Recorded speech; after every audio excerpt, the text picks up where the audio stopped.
With the Switch 2 console now being sold, I looked back over the past few years and realized, holy crap, I've gotten a ton of super sketchy Switch 1 consoles. So in this video, I'll take you through the top 10 sketchiest Switch 1 consoles I've gotten, and guys, seeing these will make you scared to ever buy a used Switch 2.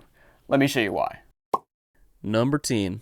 I bought two suspiciously cheap Nintendo Switch consoles from eBay, and in this video, we're going to unbox them, test them out, tear them down, and see if they even work. So when I say cheap, I mean these were like $20 to $25 cheaper than the next cheapest Switches on eBay. So a little weird, but let's go ahead and start with the first one. So the first one here is literally just in a bubble mailer, but let's see what's inside. Ooh, that is a dirty Switch, and it's got no joystick caps. Any free games in here? Nope, no free game. It's unfortunate. Now, something else I noticed is that under this top plastic screen, there's actually some like hair and debris inside of the console, which is very strange. Clearly somebody's opened this up before and done some work, but we'll open it up later and see what's going on inside. Flipping to the back, we got, of course, just a bunch more scratches and stuff. Wow, there's actually some pretty deep scratches here on the back. All right, the second one at least came in a box, and wait, hold on, what? Why is there saran wrap around the screen? All right, so first of all, missing another joystick cap here. We got at least one here, and it looks like we have some like Coke spillage or some kind of soft drink. And other than that, it doesn't look too bad. It doesn't look nearly as bad as the last one, except for the fact that we have saran wrap on the screen. Let me see if I can peel this junk off. I mean, it's not a bad idea. I guess it protects the screen a little bit, but the screen is already really beat up, so I'm not sure what they're trying to protect there. And we'll of course open this up later and see if we see some liquid damage inside, but let's go ahead and start with the yellow one and just turn it on and see if it works. All right, 3, 2, 1. My guess is the battery's probably, oh, okay, it's not dead, which is surprising because it's been sitting around for quite a while. So we got life, and hey, this thing was actually factory reset, which is surprising. But let's go ahead and boot it all the way up and get to the main screen. So the screen looks fine. I mean, it is a Switch Lite, which those screens look kind of crappy to start with, but the scratches on it make it kind of questionable. Now, the first thing I'm interested in seeing here is if there's any stick drift. Like, I would be very surprised if there is no stick drift here because of how these joysticks look. So let's go ahead and test them out. All right, so surprisingly, the left stick, at least in this test right here, looks fine. And wow, surprisingly, the right stick appears to be good as well. All right, I tested all the controls and the touchscreen here, and this thing works, but it just kind of feels very rocky because of the scratches all over it and stuff. So that's, we might try to replace the screen later. We'll see. So next up, I want to test out a game, and I have Mario Kart 8 to do that with, but first I just want to reiterate how poor of condition this console is in. I mean, every single corner has just so many scratches and scuffs, and I even noticed on this one corner, it looks like it's actually cracked a little bit. I don't know what somebody did with this thing. I don't know if they dropped it, dragged it on the concrete, you know, played with it outside. Very weird, but let's go ahead and put the game in and see if it works. So the game is working, but as you can probably guess, it's very annoying trying to play this without the thumb caps. It is playable, but I don't like it. Well, all right, guys, this console is in very poor condition, but it is technically fully working. Let's go ahead and move on to the pink one and see if it works. All right, so power button in 3, 2, 1. So cool, this one's not charged up at all. My guess is that they didn't test this one at all, or it just has a bad battery, but let's plug it in and see if we can get it charged up. So the console is charged up a bit, and we boot it up here. Let's go ahead and get to the main menu and test everything out. Dude, every time I press to the right on the D-pad, it makes like a weird noise, and like, you can see so much dirt and filth in there. Oof.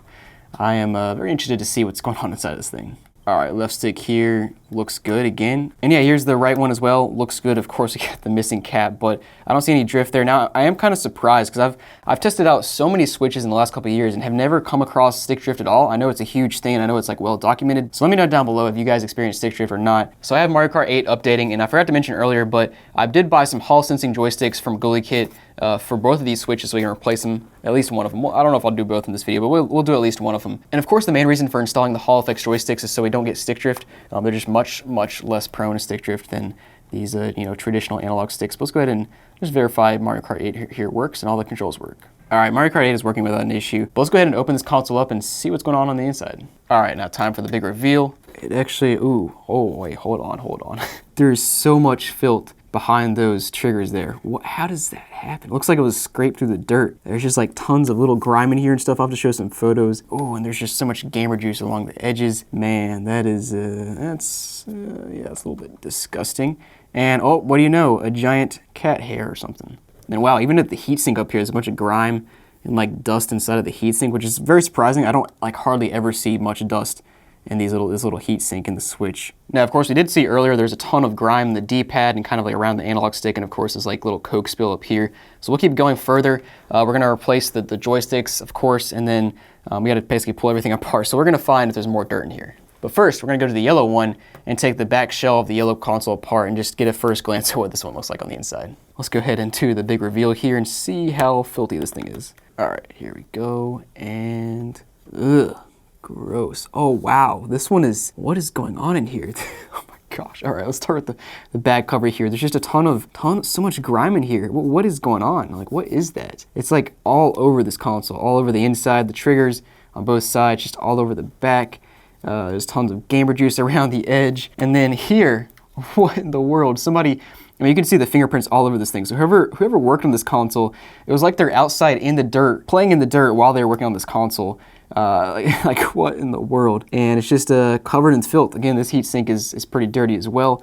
And I'm still amazed. Like, look at that. I think you can see it in the light there, but there's just tons of fingerprints all over this thing. So, all right, guys. So what I'm gonna do here is tear down the yellow switch first. We're gonna replace the thumbsticks with some Holophix thumbsticks, and we're also gonna attempt to replace the screen. I bought a replacement screen from Amazon. I don't know how successful it will be because it looks like a pretty tedious process. You have to apply some heat, then peel up the screen, and then put the new screen on. But we'll attempt it. And now, one other concerning thing is that I was just messing with this switch. We're just like basically lifted it up like this, and a screw fell out. So yeah, somebody has definitely been in here and done some work. So I'll be interested to see what it looks like on the inside. But let's go ahead and tear it down some more. So I've already come across my first interesting find here. It looks like whoever took this apart last actually replaced the thermal paste between this metal plate and your heat pipe right here, which is interesting to say the least. I don't know that it's really necessary on the switch light, but yeah, I guess it doesn't hurt. I just wanted to jump in here partway through the teardown to show you my progress so far. And the first thing I'll note is that there's some like weird discoloration on this side. Like you can see there's a lot of white spots on the yellow console. I don't know if that's normal. I would assume it's not normal, but let me know down below. That's kind of strange. The other thing is this console is definitely dirty on the inside. I mean, we see a lot more dirt just around the little components like the triggers and stuff. We see a lot, dust and dirt and grime and that sort of thing. Not surprising. And I will note that it actually took me this many steps, 40 steps in the iFixit guide to get down to the joysticks. Now, once you get down this far, it's very easy to swap out the joysticks. You literally just pull them out, put 2 new screws in, and you're done. But it takes quite a while to get down here, just a lot of steps, pretty tedious. It's not hard, but just tedious. But let's keep going and get down to the screen. So you know how that screw fell out of the console earlier? Well, I just found where it goes, basically all the way down at the screen almost, and it goes in this little hole right here, but it doesn't actually go in there anymore. It's almost like whatever they did before stripped it out. I don't know what happened, but for whatever reason, it wasn't in that hole and it just fell straight out. So now we're on to the fun part where I might completely destroy this console, but what we're gonna do now is heat up the edges of the screen here and then basically pry up with these little picks or whatever you want to call them. So I have my hot air rework station here, and we're basically just going to go like back and forth around the edges and try to pry it up and see what happens. All right, so it looks like I got the first side pried up here. Let's keep going to the other side now. Hey, there we go. I think I got it pried off enough, maybe, almost. All right, guys, so I got the screen and the LCD separated out here, and man, this thing is like nasty around the edges. It was not too surprising noticing how sticky this material is here. But let's go ahead and pull out my replacement screen and see if we can get this done. All right, moment of truth. I'm hoping this screen is clean enough. I'm sure as soon as I put it down, it'll get some specks on it, but at least hopefully there's not hair in it. All right, so something I missed here is that I actually need this little sticky piece around the screen, around the digitizer to stick to the screen. And conveniently, it did not come with one of these in this replacement I bought. So I had to peel one off of my personal switch light, which I tore down quite a while ago. So basically now I just need to stick this kind of around the outside so that the LCD screen can stick to the outer shell here. So let's do that. All right, let's try this again. All right, so there we go. I think I got it mounted. I'm not surprised at all that the person before me got hair stuck under there, because when I put that rubber piece on there to get the LCD to stick to the outer piece, that stuff is real sticky and pretty much anything possible will stick to it. So not surprised at all it had hair under it, but I think I did a decent job. Let me pull this top little layer off here and see what it looks like. Yeah, so that actually looks pretty good. I see like a tiny bit of debris under the screen, not much at all. There is some at the corner here, but that's because the screen itself was already like a little bit damaged. So like you probably can't even see it on camera because it's so minor. Now I need to stick the screen back in here, and this part is pretty disgusting, although I don't think it's a big deal. This is just another sticky part where it has to stick to it. I think it'll be fully covered up, and I can't really do anything else about that because I don't have any other replacement pieces, so I don't know. Let's try it out. All right, so I think I have the screen back in here now. It's pretty flush with the case. I'll have to mess with it a little bit more, but it barely fit in there. To be completely honest, it might be out of alignment by like a millimeter because it was a tight fit in there, but at this point I can't do anything about it. Just gotta plug it in, hope it works. First, we're gonna start by putting one of the new Gully kit, I'm not sure if I said that right, one of these joysticks in place that has the Holophix sensor. So pretty straightforward. Literally all you do is take it out of the package and just kind of stick it through the hole here, and then yeah, put the 2 screws in place and you're done. All right, sorry, there's one more step here. You actually need to plug in this ribbon cable right here once you get the left Joy-Con PCB back in, but after that, everything is done with the left joystick. So now to the right joystick, basically the same thing. You slide it through the hole here. The holes will align with the screws, and of course plug a ribbon cable in and you'll be good to go. All right, so I have this thing back together enough to at least test it. It's not quite all the way back together. I still need to replace thermal paste and that sort of thing, but let's go. Oh, well, hey, there it is. I guess it works because I turned it around and the screen is already on. Yes, let's go. All right, touchscreen, yes, let's go. And dude, that looks like what is that? Okay, that's just some debris on top of the screen. All right, I gotta wipe this thing off, but that is solid. I mean, it's still a Switch Lite screen. It's still not great, but it is working, and man, that looks infinitely better than it did before. Oh, and actually, you can tell there's a little bit more space on this side of the screen than this side, so that's my bad, but it is working. It's not perfect, my first Switch Lite screen replacement, but I'm happy with the results so far. So I have this console all the way back together, and we're gonna do a full test now, and you can see a game pops up here, and as you can tell, I put these little fancy thumb caps on here. I don't know why, but these are included with the Goalie Kit joysticks. So random. I'm gonna take them off because they look ridiculous. And now we can calibrate the control sticks, as they call them here, and just make sure there's no drift. There shouldn't be. Now I'm not gonna lie, these joysticks don't feel quite as good as the OEM ones, which is kind of expected, but they are the Hall effects. I don't know, they're supposed to be high quality. Personally, I would rather just use the OEM ones if they're good. Wait, hold on. Okay, there we go. So I just need to calibrate. I was about to say, if I put the joysticks in that are not supposed to have drift and they immediately have drift, like there's an issue there. But I will say these things, the more I use them, like I'm not a huge fan. Like, not gonna lie, there's kind of just some hiccups in when you spin them around, and it just doesn't feel as good as OEM. Maybe it'll loosen up and feel a little bit better. But as of right now, I would not recommend picking these up. These are just, they don't feel great. But despite that, I'm happy with how things turned out overall, and especially because the screen works. Like I was pretty worried about that. But let's go ahead and move on to the pink one now. So with this one, I'm not gonna do a whole lot. I'm not gonna replace the screen. I'm not gonna swap out the joysticks because I don't like the new Goalie Kit ones that I bought, but we are gonna tear it down all the way just to take a look at how much grime and dirt is in here, because it does honestly look like somebody spilled some Coke on this thing. So I'm taking this thing apart and it's actually pretty clean so far, but I'm down to the board that I think is gonna be pretty dirty. So let's go ahead and do the big reveal here on camera and see what's going on, and wow, nothing. Okay, so now let's take out the buttons here, which, ooh yeah, okay. Oh, that's nasty. So something was definitely spilled, yeah, oh no. Yeah, they definitely spilled some like Coke or something into this side of the console. That's so disgusting. And yeah, so cleaning up this D-pad assembly here will definitely fix the issue we had earlier, because if you remember, when we pressed right on the D-pad, it just like felt wrong, felt weird, and this makes sense as to why I was doing that now. So we'll clean this up. Thanks for watching, guys. Hope you enjoyed, and I'll see you next time. Number 9. I bought 2 suspiciously cheap limited edition Zelda Nintendo Switches from Amazon, and in this video, we're gonna unbox them, test them out, and see what's going on here. All right, guys, so inside this box, I guess we got our answer right off the bat that these are not in the original boxes. They are warehouse deals inspected, Amazon renewed, which basically means refurbished. We'll take those out. Now, I did start by accidentally opening up the wrong box, which this is basically a third Switch that I bought. That's the old Switch that costs more than the OLED Switches here. But let's just go ahead and start by opening up these Zelda OLED Switches and see what's going on here. So, like you saw, inspected by Amazon. Let's just open one up and see what's inside. Hold on, wait.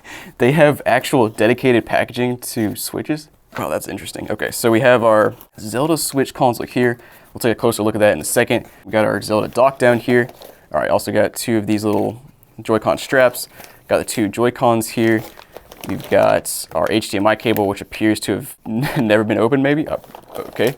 We also have our Joy-Con holder here, and then our charger. And these are actually, now that I feel them, these are not the original bags. These are definitely like Amazon bags, but they're pretty dang close, which is funny because, this is interesting. So why do we have everything here except for the original box? I mean, let's start taking some stuff out and take a look at the condition here. So this dock right here looks like it's never been used. I mean, I guess if we take the back piece off here and look at the HDMI port, we'll get our real answer as to if there's any scratches around the HDMI port. It's hard to see, but maybe there's a couple scratches. Yeah, I don't know if this thing's ever been used. We'll next take a look at the console itself. Now the packaging is a little bit beat up, but let's see what the screen looks like. Yeah, I don't think I see any scratches on the screen. All right, here in the back, of course, got your little mechanism, which looks good, feels good. No SD card inside. And now next up, we'll take a look at these Joy-Cons here. The right Joy-Con is definitely not used. Like you can look at the joystick there and it's got no wear and tear at all. But the left one, I've seen this on some where people that use the Joy-Cons like dig their thumbnails into it and mix these little indentations on them. Because this has a lot of indentations from a thumbnail on the stick itself, which is interesting because it's otherwise in pretty nice condition. So I wonder if they just like paired a random used Joy-Con on the left and then the right one was not used at all. And we'll take a look at this. Okay, yes, the Joy-Con grip has definitely been used before.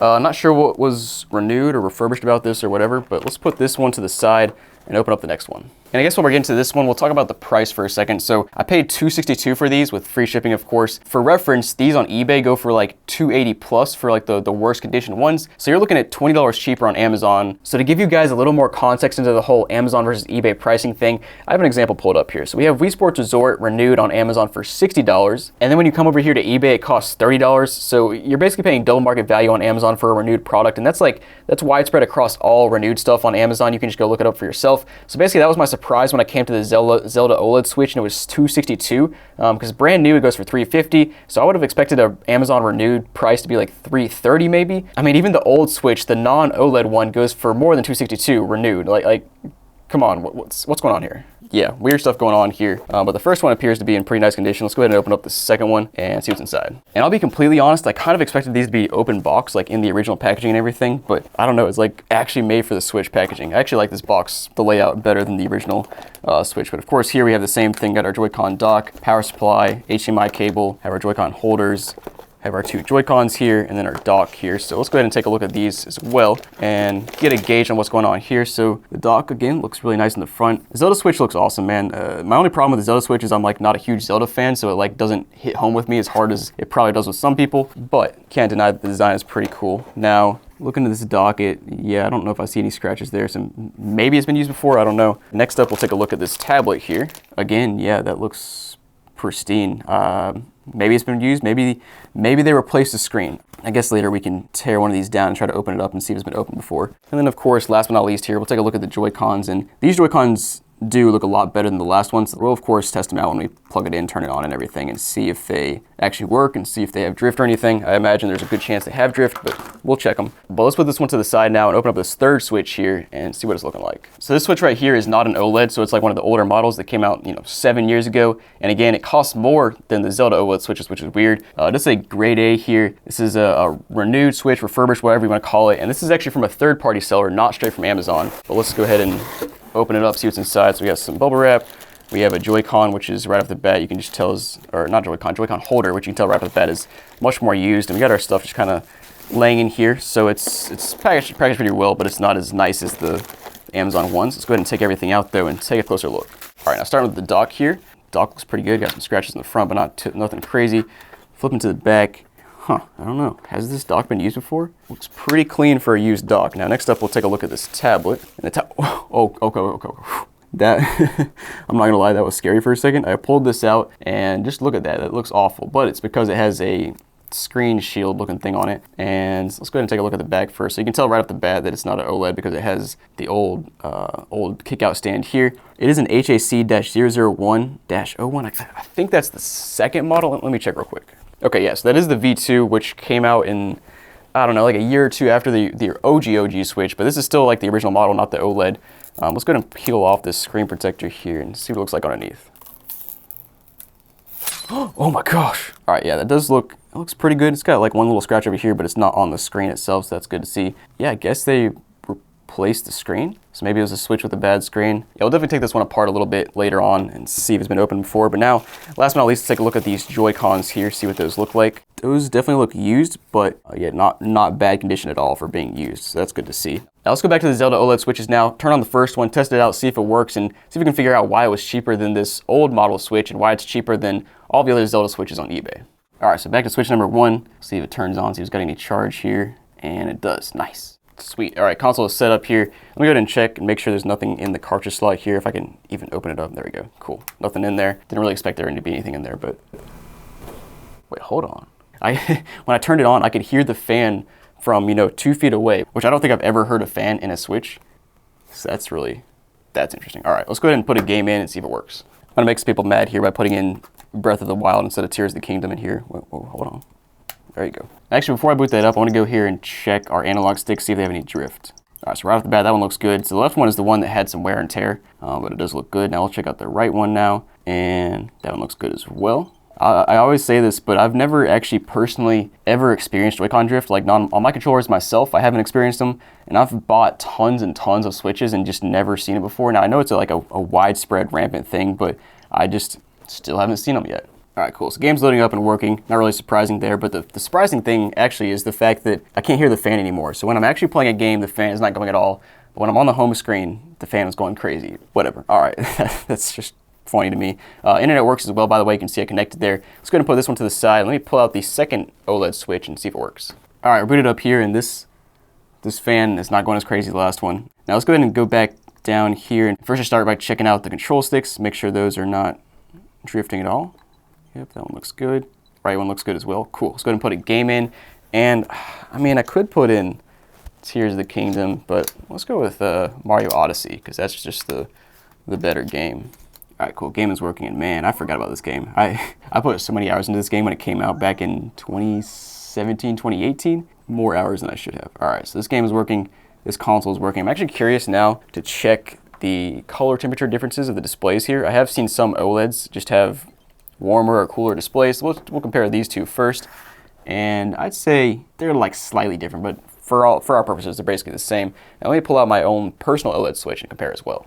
All right, so they're all side by side. I gotta do this quick before mine dies, but they all look about the same. I'd actually say that my personal switch is like maybe like 0.1% brighter. They're about the same, guys, so that's good to see. Let's go ahead and move on to the third console now, test it out and see if it works. Cool. All right, so this console's booted up, and man, this thing looks so bad compared to the OLED. Not surprising. Let me go ahead and turn the brightness up, and then we'll start by testing out the analog sticks here. Make sure they don't drift. And yep, that looks good. The right stick looks good as well, and man, my streak continues. Still have not encountered Joy-Con drift ever. I've been through, 50 plus Joy-Cons at this point, probably more than that. Let's go ahead and put a game in, see if it works. Oh, uh-oh. Game cart could not be read. I don't think I've ever actually seen that on the Switch. All right, let's try the next game. Next game I have in line is just a Nintendo Switch Sports. Let's put that in as well. And okay, that one works. Interesting. That is strange. Why is Super Mario 3D World not working? I'm gonna go ahead and try out this game on a Zelda Switch and see what it does. I hope it didn't die. Dude, what happened to my game? The game looks perfect, and I legitimately used this game a few months ago and I never had any issues. So that's unfortunate. I wonder if the old classic will work on this. All right. Hey, let's go, dude. Old tricks never fail. Let's go. All right. Let's put it back on this crappy looking Switch. By the way, just like take a look at this. Look at the difference between the OLED and the OG right here. It's just like, it's night and day. If you guys can buy an OLED, buy an OLED. They're so much better. Actually, at this point, just wait for the Switch 2. Of course, now the game's not working here either. Yeah, I guess I just have a bad game now because I'm like trying every game in the book and they're all working perfectly except for my Super Mario 3D World plus Bowser's Fury. So that's unfortunate, but let's go ahead and put Luigi's Mansion back in here and just make sure it actually boots. So despite our scare earlier, the game is working here without an issue, so that's good to see. So this console works. All three consoles actually work without an issue. I haven't tested out the docks, but I'll test those out later. That's not a big deal. I'll put a note on the screen if something's wrong with them. But next is my favorite part. We're gonna go ahead and tear down these consoles, or at least this one right here, and see what's going on inside. All right, 20 screws later, I finally got the back off here. And you can see it's been opened up before because you got just a little bit of dirt and grime in here, but not much. I've seen some, I haven't opened up a ton of switches, but I've opened up some and they look pretty bad. Now, ooh, that light there, that's pretty clean. You don't see that very often from people that open up their switches. They usually leave it pretty dirty in here with fingerprints and just like gunk and stuff everywhere. So props to whoever refurbished this, renewed it, whatever. Let's keep going down past this metal plate here and see what's underneath. All right, popping the metal shielding off. Thermal goop looks good. Battery looks good as well. I don't see anything noticeable down here that they replaced or did anything with. Honestly, I'm starting to think, like, I wonder if they even came in here and replaced the screen. Like, there is a chance that they just cleaned off the screen and put one of those sticky pieces on it just to keep it from getting scratches in transit. Because I'm really just not seeing much at all that indicates somebody was in here doing anything, because it just, like, looks like it's from factory right now, which, I mean, props to this person if they did open it up and refurbish it because they, like, left it spotless, which is awesome. You don't see that very often. Yeah, it looks suspiciously spotless, honestly. It's kind of sad when Amazon is refurbishing stuff better than GameStop, DK Oldies, people that specialize in video game stuff. So not sure what's going on here or why Amazon is like actually sending out good stuff for pretty cheap, pretty odd. But I mean, if you guys want to check out one of these Zelda Switches, I'll put a link down below. It looks like, last time I checked, they actually upped the price, so maybe mine was a price mistake, but go check it out. Let me know what you think about these Switches in this video. Guys, thanks for watching, and I'll see you next time. Number 8. I bought this suspicious Nintendo Switch from Wish.com for $280, and in this video, we're going to take an in-depth look at it and see if it was worth the money. So the weird thing about this listing is all it says is it has the Mario red and blue console here. Doesn't tell me exactly what comes with it. So let's go ahead and open it up and see what's inside. All right, tons of paper. Oh, and it is in the box. Nice. Now, if this is actually complete unboxed and in good condition, $280 is kind of low for this specific console. But at first glance, not in great condition. The box is pretty beat up. Hopefully that's not indicative of what's inside. Oh, I've never seen the back of this. That's a pretty cool design there. And yeah, just pretty standard stuff here. Now here on the side, we have grade A, fully functional. From my experience, that means nothing on Wish because I've bought stuff that says grade C and it was in great condition, and then grade A was bad condition. So we're about to find out. All right, let's open this bad boy up and see what's actually inside of here. And wow, there it is. Okay, so we have, I think this is supposed to be blue Joy-Cons. No, I'm wrong. All right, so it's supposed to be a blue Joy-Con holder, but here is the Switch. Now, I don't know if this is, well, they said it was used. I don't know if it's been refurbished or not because they didn't specify. Again, another non-specified thing. I think this has actually been somewhat modified because this is not typical. Unless they replace the screen, they usually would not have like this this wrapping on top of the screen. So we'll open this up later and see what's inside of it. But that's a little bit suspicious there. And then of course we have our Joy-Cons here. Hopefully they don't have any drift, but at first glance they feel good, look good. Let's go ahead and take off this top piece here, see what's inside. And we actually, wow, they actually included the carrying case as well. That is good to see. Pretty cool carrying case. This one's in nice condition. If we open it up, we've got a couple little slots for games. Nothing too crazy, but it is a nice looking case there. And now taking out the next piece, we have our blue Joy-Con straps there. Those are the original ones and still in the little packaging there, which is good to see. We've got our blue Joy-Con holder, which appears to be in really nice condition. Wow, not expecting it to be in nice condition coming from Wish. And then over here we've got our HDMI cable, which honestly looks like it's never been used. Like I'm pretty sure that's the zip tie they use on the original Switch. And we also have our power cord, which almost appears to be unused as well. Has this console ever been turned on? And then we have our dock here, which I'm pretty sure by default the dock comes in this same little bubble wrap right here, and then the this wrapping here. Wow, that dock is in really nice condition as well. I am surprised so far, but everything pulled out so far, it does appear that we got all the accessories that are supposed to come with it, and so far everything looks really good. The only thing that's really suspicious is the fact that this Switch has the screen right there. It looks like it's been replaced. Not sure, but we'll of course open the Switch up later and take a look at that. Now actually I just noticed there were no manuals or anything included, which I think by default a Switch does come with a manual, but it looks like this person in lieu of a manual included this little QR code. So it's not quite complete, which I guess makes sense why it's $280 instead of like $300, $320. Because I think this console complete in box with everything in it would be about $320 in this kind of condition. If it does work, but missing the manual is $280. I think that makes sense. But let's go ahead and do the true test of turning this console on, seeing if it works. And let's go ahead and take this wrapping off right here. Hopefully I do not break the console because this stuff is on here tight. What in the world? I feel like I'm gonna pull up on the screen and break it. All right, get that junk off, and the screen looks perfect. So my guess is they did replace the screen. Not sure why. Like everything else on the console is in such good condition. I don't even know why they would need to replace the screen. Seems like an odd issue. Let's go ahead and try to turn it on and see if it powers up. There it is. Cool. All right, so it is on. I didn't hear a boot up sound, which is kind of odd. Let's go ahead and put the Joy-Cons in. Oh, there we go. All right, I can hear some sound now. Joy-Cons are in. There we go. So we are booted into the main screen. So far, so good. Joy-Cons work well. Now let's go ahead and slide them back into place. I'm honestly not a huge fan of the color scheme. I really like red, but I think like red on red on red kind of clashes. Even though it is the same color red, it's just like, it's almost like too much red. Like I think it looks really good when you put these red Joy-Cons inside of the blue Joy-Con holder. So let's go ahead and take a look at that. Like I think that looks pretty cool. Obviously that looks just like Mario with his blue and red accents. Let's go ahead and put it back in the console. All right, so first thing I want to do is go to the settings, and we're gonna go ahead and make sure our screen brightness can adjust without problem. Cool. Going to go down, and we'll go ahead and turn this on dark mode because people in the comments last time got really mad at me for not turning on dark mode, even though I think it looks better with white on video. Actually, I'm gonna keep it on white because it looks better on video. We're gonna go down to the controllers and sensors and make sure these controllers are properly working. All right, so of course we want to check and make sure there's no stick drift here. We look good so far. Very nice response, and I don't see any drift here. So we'll go ahead and go back, test out this one as well. That one seems to be good. So that's good. Obviously, that is one of the biggest issues with Nintendo Switch joysticks. But let's go ahead and test out the buttons as well. So the controls are all good. Next thing we want to do is test out a game, obviously. So we got this game right here. Let's go ahead and plug it in and make sure it works. So we're playing some Dragoons Dugama, a Dark Ruser. I think I pronounced that right.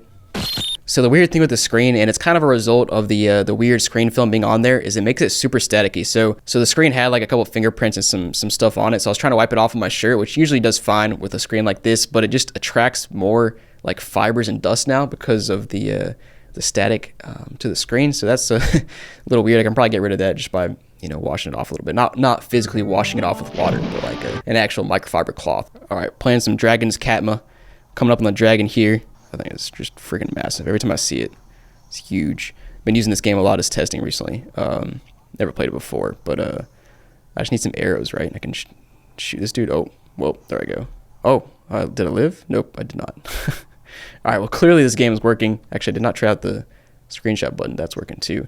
The next thing we're going to do is test out our network and make sure we can download some stuff to make sure it connects to the internet. All right, so connected to the internet. The download and upload speeds are absolutely awful though. 8.8 down and 6.3 up. Yeah, that's not ideal. I'm going to try that again because I should be getting a whole lot faster than that.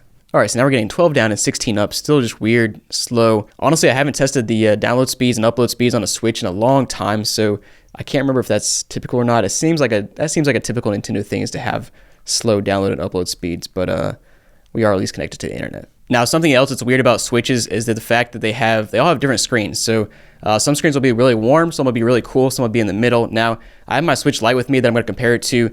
This Switch at first glance looks really cool, which is that kind of correlates with another Switch Lite I had in the past that had a screen replaced that also had a really cool screen. So that kind of seemed to indicate to me that this has been replaced. And now one other thing I wanted to show you real quick, which not enough of you guys have seen this, but I have this Game Boy that's Game Boy SP DS Lite is what I call it. And as you can see, it's got a DMG Game Boy, 2 DS Lite screens with a GBA SP hinge, and it's fully functional. I just wanted to show you guys real quick because not enough people have seen this, but this thing is pretty sweet. I'll link the video up on the screen if you want to check it out. I just thought I'd share that while my Switch Lite is charging. So I got my Switch Lite here because I'm interested to compare the screen temperatures, and I think it's pretty clear that the Switch Lite has a pretty warm screen and this one is a cool screen. So that matches up with my last video where I saw a Switch Lite with a screen replaced that had a cool screen. So I'm not sure if that's always consistent like that. I don't know if this is like an official screen replacement or like a knockoff or third party or whatever, but just something to point out. Now, out of curiosity, I ran a speed test on my Switch Lite as well,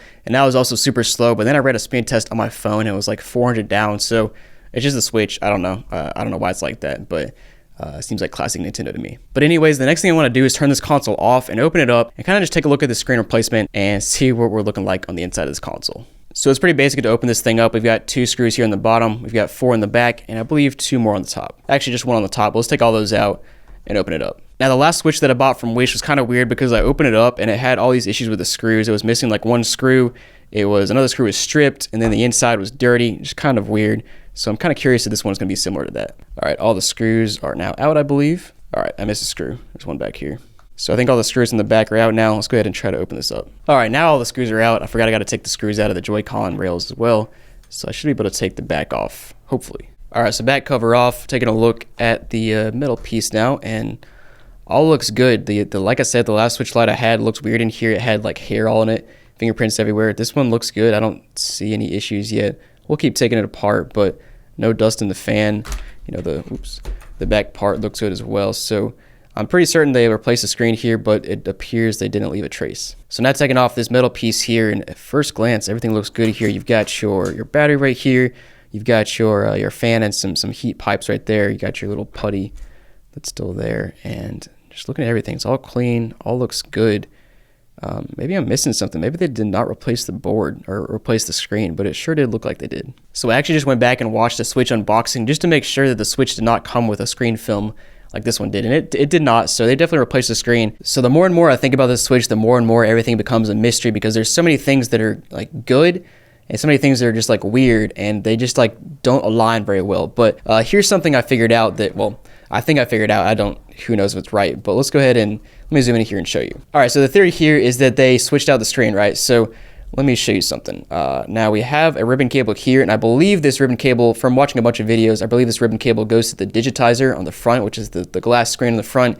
And in the videos I've seen, the OEM screen has some white lettering on this ribbon cable, but this one does not. So I think that indicates that this is a third-party, you know, replacement screen that they put in here, which would kind of make sense considering the fact that the screen is a very cool screen, which matches up with the last replacement screen I've seen, and it also had that screen film mount on it. So I'm like, I'd say, I don't know, 85% sure the screen's been replaced, but everything just doesn't match up because this console was called used and not refurbished. And this, I've seen the specific seller and I've seen their listings, and they call refurbished stuff refurbished. So like, why would they not call this refurbished?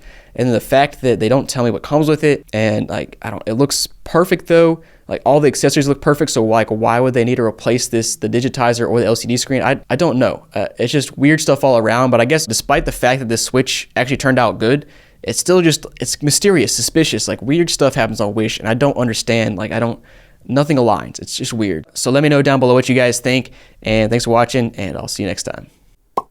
Number 7.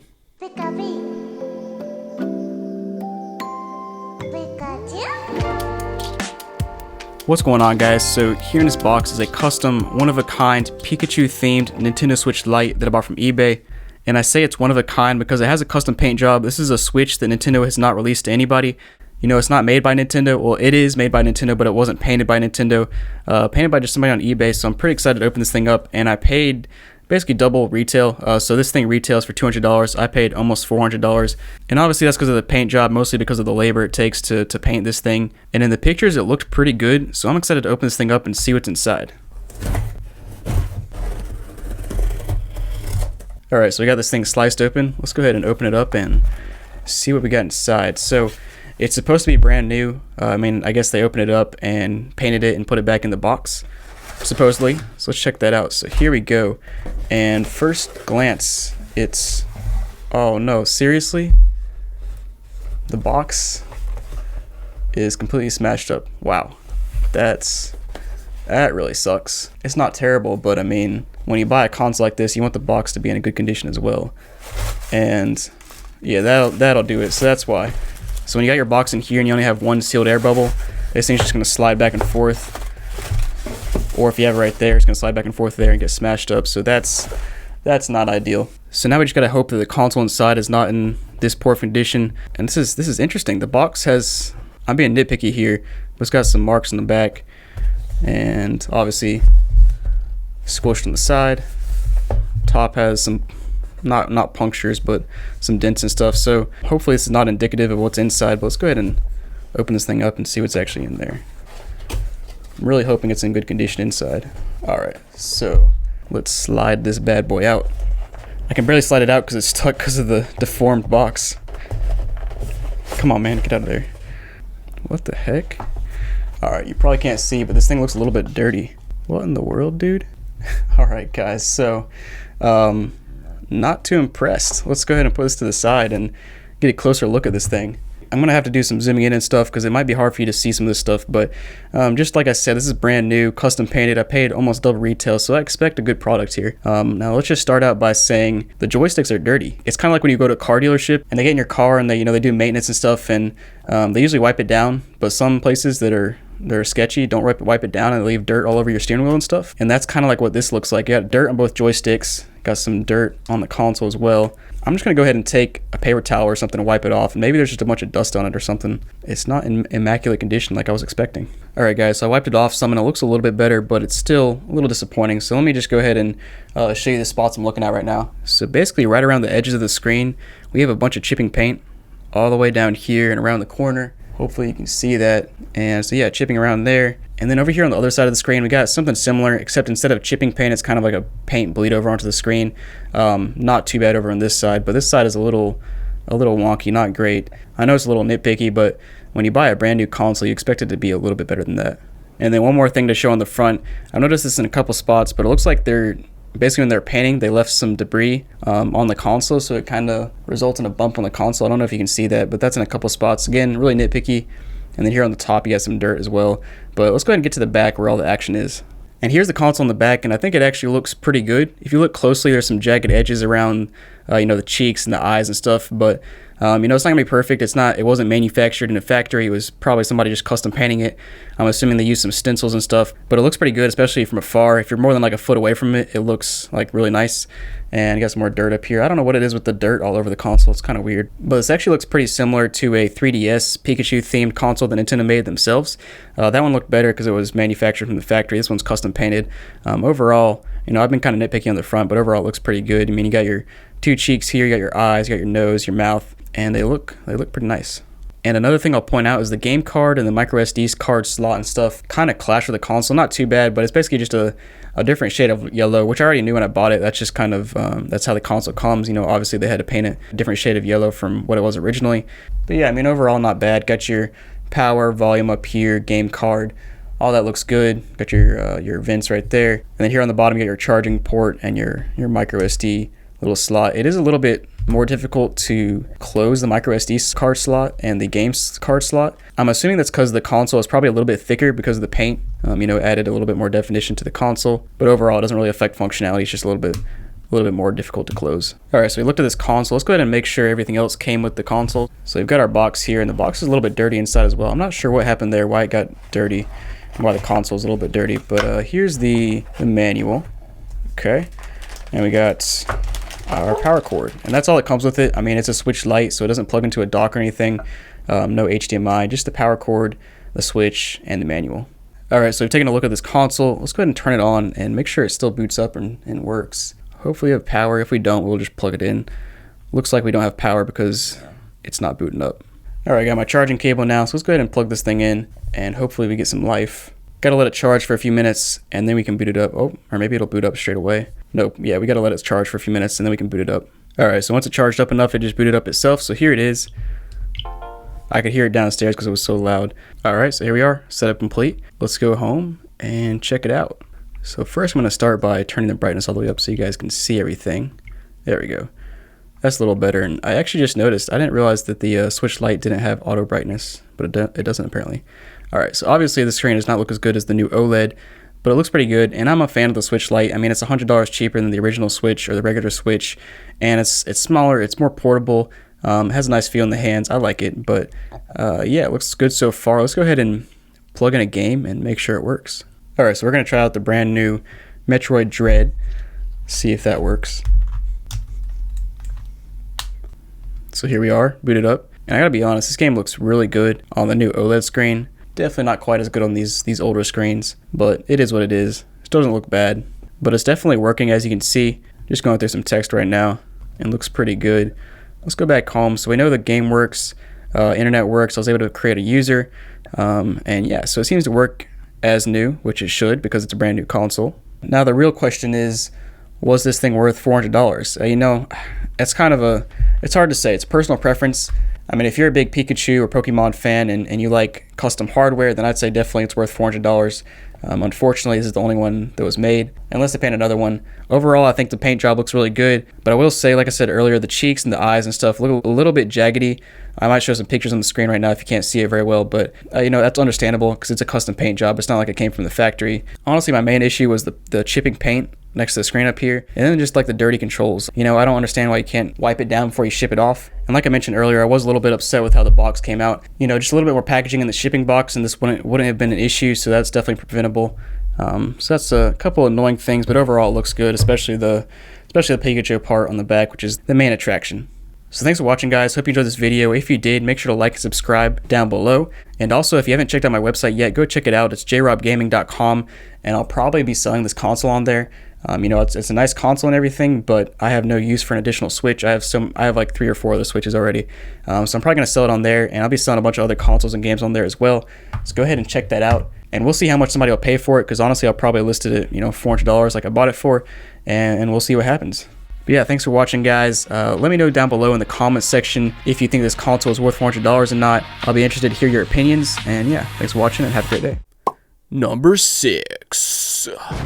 I bought a bunch of really cheap Nintendo Switch consoles from TikTok, and in this video, we're gonna unbox them, test them out, and see if we got scammed. So TikTok has a store built into their app where you can buy all kinds of sketchy stuff, like a MetaQuest Pro for only 70 bucks, or an Xbox Series S for only 90 bucks, so when I saw cheap Switches, I knew I had to pick them up. So I have 4 Switch consoles, but we're gonna start with this one right here, which is supposed to be a Switch OLED that I paid $225 for, and by the way, these retail for $350. Kind of crazy, and I don't know if it's used or not. So let's go ahead and open it up and see what's inside. All right, and first glance, oh no, got packing peanuts in here, which is just, that's why I don't like them. And it's hard to tell if Nintendo consoles are used or new because they don't put seals in their boxes. So like, yeah, maybe it's open, maybe it's not. I guess we'll find out. And oh wait, hold on. First thing I noticed is, wait, is that Japanese? Hold on. So yeah, this is a Japanese Switch console, which is pretty sketch considering the listing literally shows a North American Switch console. As you can see here, there is a difference. So not a great start, but let's see what's inside of the box. All right, at first glance, it looks pretty normal. You know, I don't know, package looks like it could have been opened up before. We'll take a closer look at that here in a second. Then here we have a couple pamphlets that are also not in English. But let's go ahead and keep going here. So we have our Joy-Cons. Let's go ahead and pull those out of the packaging. And then we'll go on down below here. We've got our power brick, of course, and more little pamphlets,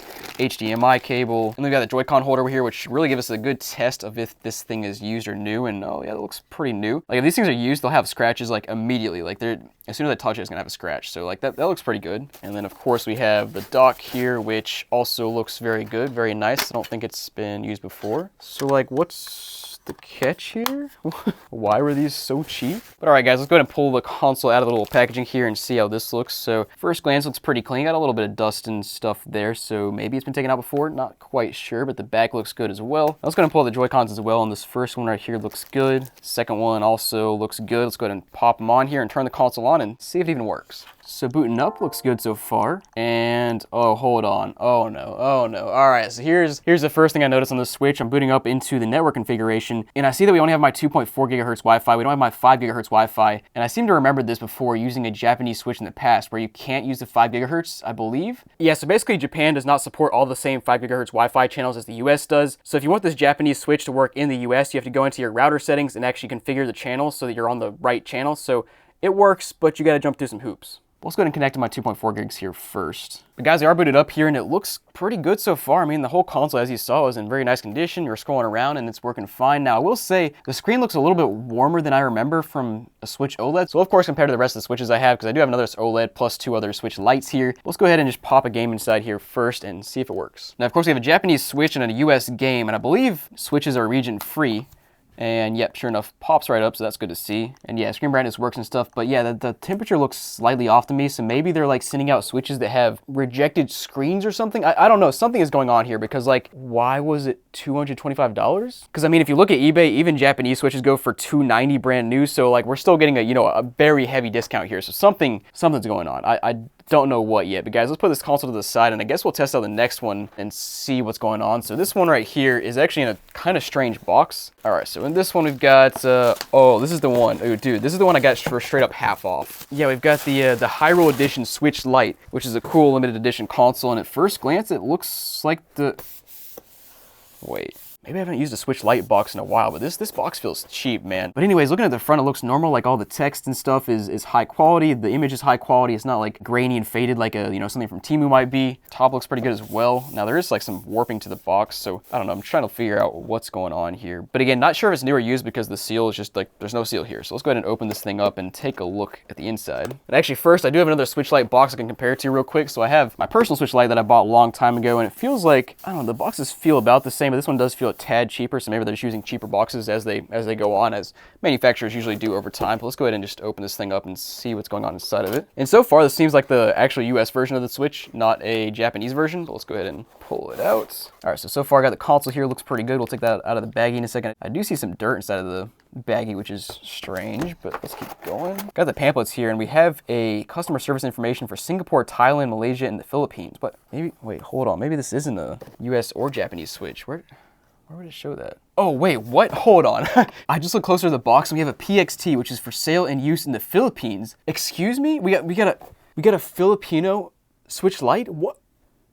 I didn't even know that was a thing, but all right, let's put this to the side, I guess. And also have our charger brick in here, which I believe is all that comes with this stuff. And actually, the AC adapter says Japan on it. It's like, what is going on? A Filipino console with a Japanese power supply? I don't know, but let's take a closer look at this console next. All right, so pulling it out, yeah, there is indeed a little bit of dirt in there, but overall, it looks pretty good. A little bit of dust and stuff, but at first glance, these buttons are clicking. They all feel fine. The triggers feel fine. Flip into the back. This is actually a super sleek console. I've never seen this in person, but wow, that's a nice console. It's all gold. Got your your logo here on the back, and then yeah, super clean. I don't know, man, looks pretty new to me. Let's go ahead and see if it turns on here. So put it up here and back to the Wi-Fi. It looks like it might have the same issue here where it's not 5 gigahertz compatible. It's only 2.4 gigahertz compatible. So you can see here, I guess let's try my 2.4 and see if that works. All right, guys, boot it up here, and Wi-Fi did work on 2.4 gigahertz, but let's go ahead and pop a game inside first and see if that reads. All right, so put in Tony Hawk's Pro Skater 1 and 2, and of course, it would be nice if these limited edition consoles came with games because, you know, it's limited edition for Zelda. Like, why not come with a Zelda game? Would be cool, but yeah, game works here.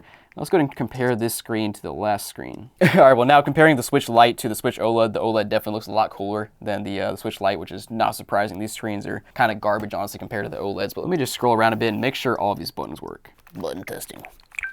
Yeah, looking up listings of non-US Switch Lites, Zelda Switch Lites, excuse me. The cheapest I see them go for brand new are like $185 or $190. So like, again, how is that so cheap? But anyways, let's open up this little box here. Now these Joy-Cons are $20. I fully expect them to be fake, but let's go ahead and see what they are. Yeah, it's just in a plain brown box. Yeah, official Nintendo packaging for sure. And wow, actually, hold on. Those, why do those look so accurate? And guys, it's our lucky day. I actually have my personal Switch Joy-Cons here to compare to, and you can actually see once you start comparing them that they look a lot different. So the Joy-Cons on the bottom are the real ones, the top ones are the fake ones, and you can see immediately that the color differences are very clear. Like the Joy-Cons down here are much more vibrant than the ones up here, but they are very close, and like the graphics and everything match up almost perfectly. And testing out the buttons are honestly a lot better than you'd think, except for the triggers are a dead giveaway, as well as the clicking here of the sticks.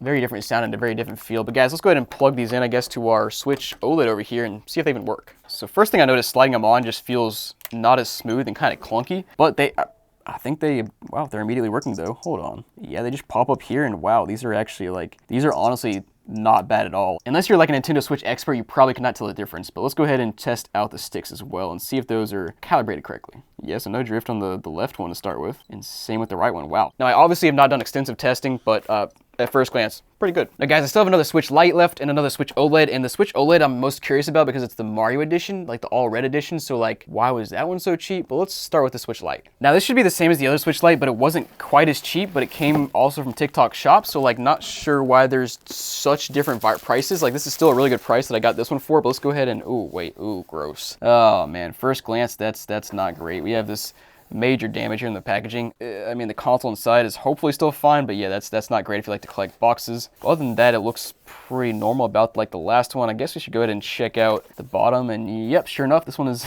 for sale and used in the Philippines as well. So like, this is so strange. Like, what, like, how cheap are they getting these Filipino consoles that they can sell them for so cheap? Like, what is going on, guys? I don't know, man. Let's go ahead and pop this thing open and see what's inside. Like, honestly, are these consoles obtained in a legitimate way? I don't know, but that's a question to ask. And at first glance here, this one looks pretty good as well. This one, yeah, looks fine. Let's go ahead and see if we also have the same pamphlets. Yep, so we have the UAE pamphlet in here. That's for, you know, Singapore, Thailand, whatever. And then also the power brick should be Japanese, I guess. Yep, also Japanese. Let's go ahead and check out this Switch here. And maybe it's like used or something. I don't know. Yeah, first glance doesn't seem used. We got a little bit of dust and fibers, but probably from the inside of the packaging. And now on the back, I do see a little bit of wear and tear, like right there and there. You won't be able to see that on camera at all, but I can see it in person. Like, so was it used? Maybe, but still, overall, it looks really nice. Let's go ahead and see if it turns on though. All right, I guess same deal here where I can't use my 5 gigahertz Wi-Fi, which again, honestly, very unfortunate. So we are booted up to the main menu here, and everything looks good so far. Let's go ahead and pop a game inside and see if it works. And indeed, the game does pop up immediately. But guys, let's go ahead and compare the screens between this one and the other two consoles now. So all in full brightness, you can clearly see that these two look about the same. They should look the same because they're both Switch Lites, but the Switch OLED is obviously much better and much cooler. These two are very warm, but not enough of a difference to like point something out and say that, you know, something's obviously wrong. So guys, let's go ahead and put, I guess, both of these back to the side. We'll move on to our last Switch here. So this one I paid $300 for, which is not terribly cheap, but it's still like, you're still getting like $40, $50 off what you find on eBay for these consoles. So let's go ahead and see what's inside. And yeah, first glance, looks like the Mario Switch. Okay. And yeah, it looks pretty good. There's a little bit of damage in the box, but not bad. And oh, actually we do have a Japanese Switch here again. So let me go ahead and verify that it's Japanese. So yeah, so definitely Japanese, and I just looked it up, and yeah, these things, even the Japanese ones, go for like $350 plus on eBay brand new. So like, why was this one $300? Let's go ahead and pop this sucker open. And again, no seal here, so it's hard to tell if it's been used or open, but let's go ahead and pop it open. Yeah, we got the console here, and it's oh, actually this one's, what is that? It has like a stickiness on it. What? Ew, my fingers feel, I don't know, that my fingers feel slightly sticky now. Let's pull out the Joy-Cons as well, and yeah, the nice red Joy-Cons. I love this edition, honestly, because it's just nice red and black. Very simple, very clean. Power supply, Joy-Con holder, which of course we can test out or check out and see if it's been used at all. It's got, I don't know, hard to tell. Maybe a tiny bit of wear and tear, but no, it looks pretty new. Oh yeah, and the dock looks good. We got the full-on red there, very nice. On the back, we have our Mario symbol there, and then I think we have some coins underneath. Yeah, we got the coins there. Dude, I really wish they had put the coins in Mario on the back of the Switch itself rather than the dock, because, like, it's going to be, like, behind your TV or facing your TV or whatever, wherever you put your dock at. Anyways, yeah, so let's go ahead and open the console up and see if this thing turns on. All right, so sliding it out. Hopefully the console doesn't feel as... Dude, that packaging just feels so sticky. What in the world? Console itself feels fine, I guess. There is, like, a little bit of grime in there. Dude, this one honestly feels like somebody might have opened this one up and put their grimy hands on it and put it back in, but, I don't know, trying to be sleek about it or something. Kind of strange, but overall underneath there looks pretty normal. Yeah, the screen looks good as well. Let's go ahead and take a look at these Joy-Cons. All right, so both of these, these both have the same like little sticky feeling to the back. It's not like ultra sticky, like it's not like jelly or honey or anything, but it's just like a slight stickiness to them. Like, well, let's go ahead and put these Joy-Cons on, turn the console on, and see if it works. All right, guys, boot it up here, and same thing again, no 5 GHz Wi-Fi, so let's go ahead and select the 2.4. Okay, guys, so we're having some issues with Wi-Fi. It's unable to connect, even though I put my password in 3 times, and I put it in correctly. What?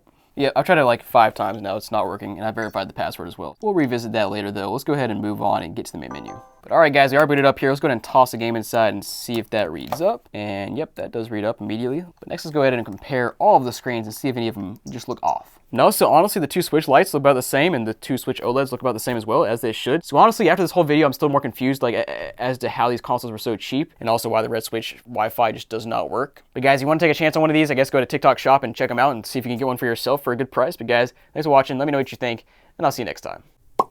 Number 5. I bought this $30 Nintendo Switch console from eBay, and in this video, we're going to take an in-depth look at it and see if it was worth the money. Alright guys, so I actually have 2 consoles here. The one up top is from eBay for about 30 bucks, one on the bottom is from AliExpress for about 30 bucks.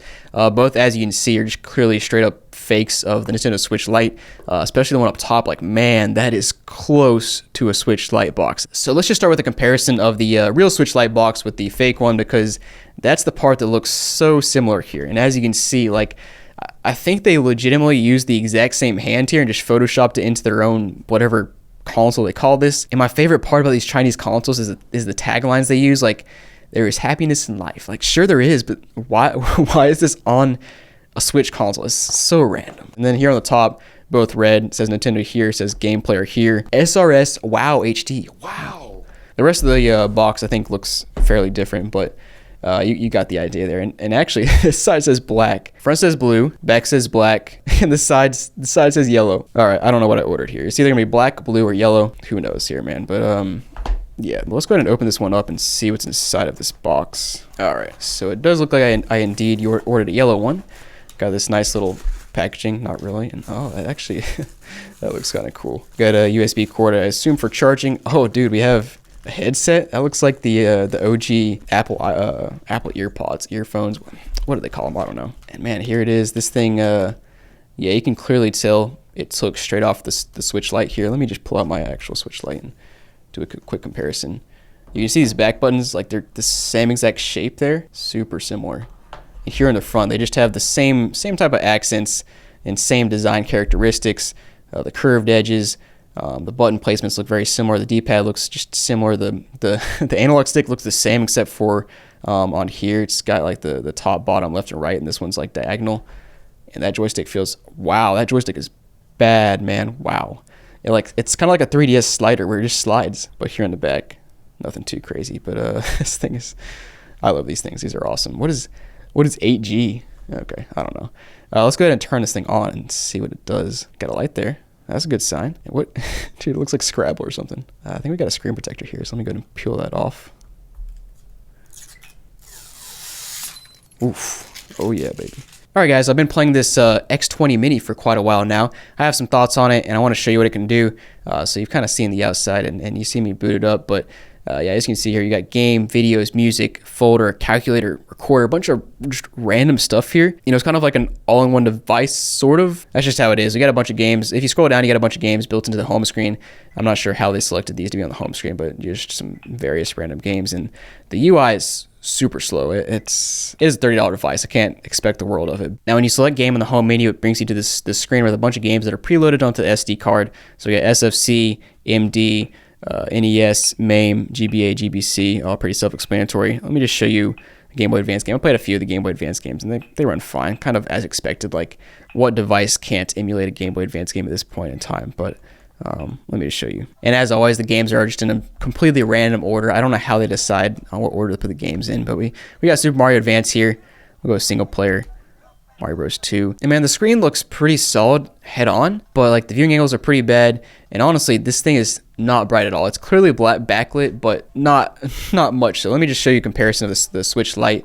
I mean, look at that, guys. That thing is infinitely brighter than this one. Now again, this is a $30 device. This is a $200 device, but the backlight on this one is just like it's kind of hard to work with. But I mean, like honestly, the A, B, X, Y, and the D-pad are very solid. Like for a $30 device, I think it punches above its class a bit.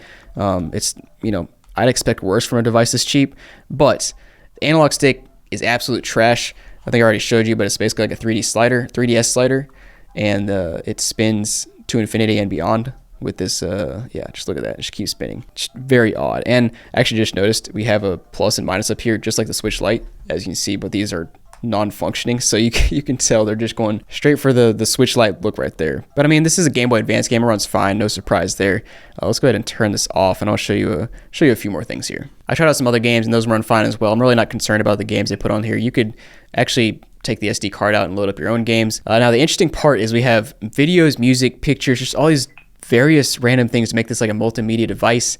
And I guess it's kind of useful, but it's so random. And we do indeed have a calculator here, which appears to work. Guess it works. Oh, wait, hold on. I just noticed it doesn't say backspace. It says back a pace. Nice. And I also tried this recording thing earlier. We do have a mic here, so I guess it works. Like I pressed record and tried to record some stuff. Yo, hello. And it seems to record, but I don't know where it saves and I can't find it. So great stuff, right? But yeah, overall, $30 for this thing. Like, if you don't have to use the triggers here or the analog stick, like I think it's pretty solid.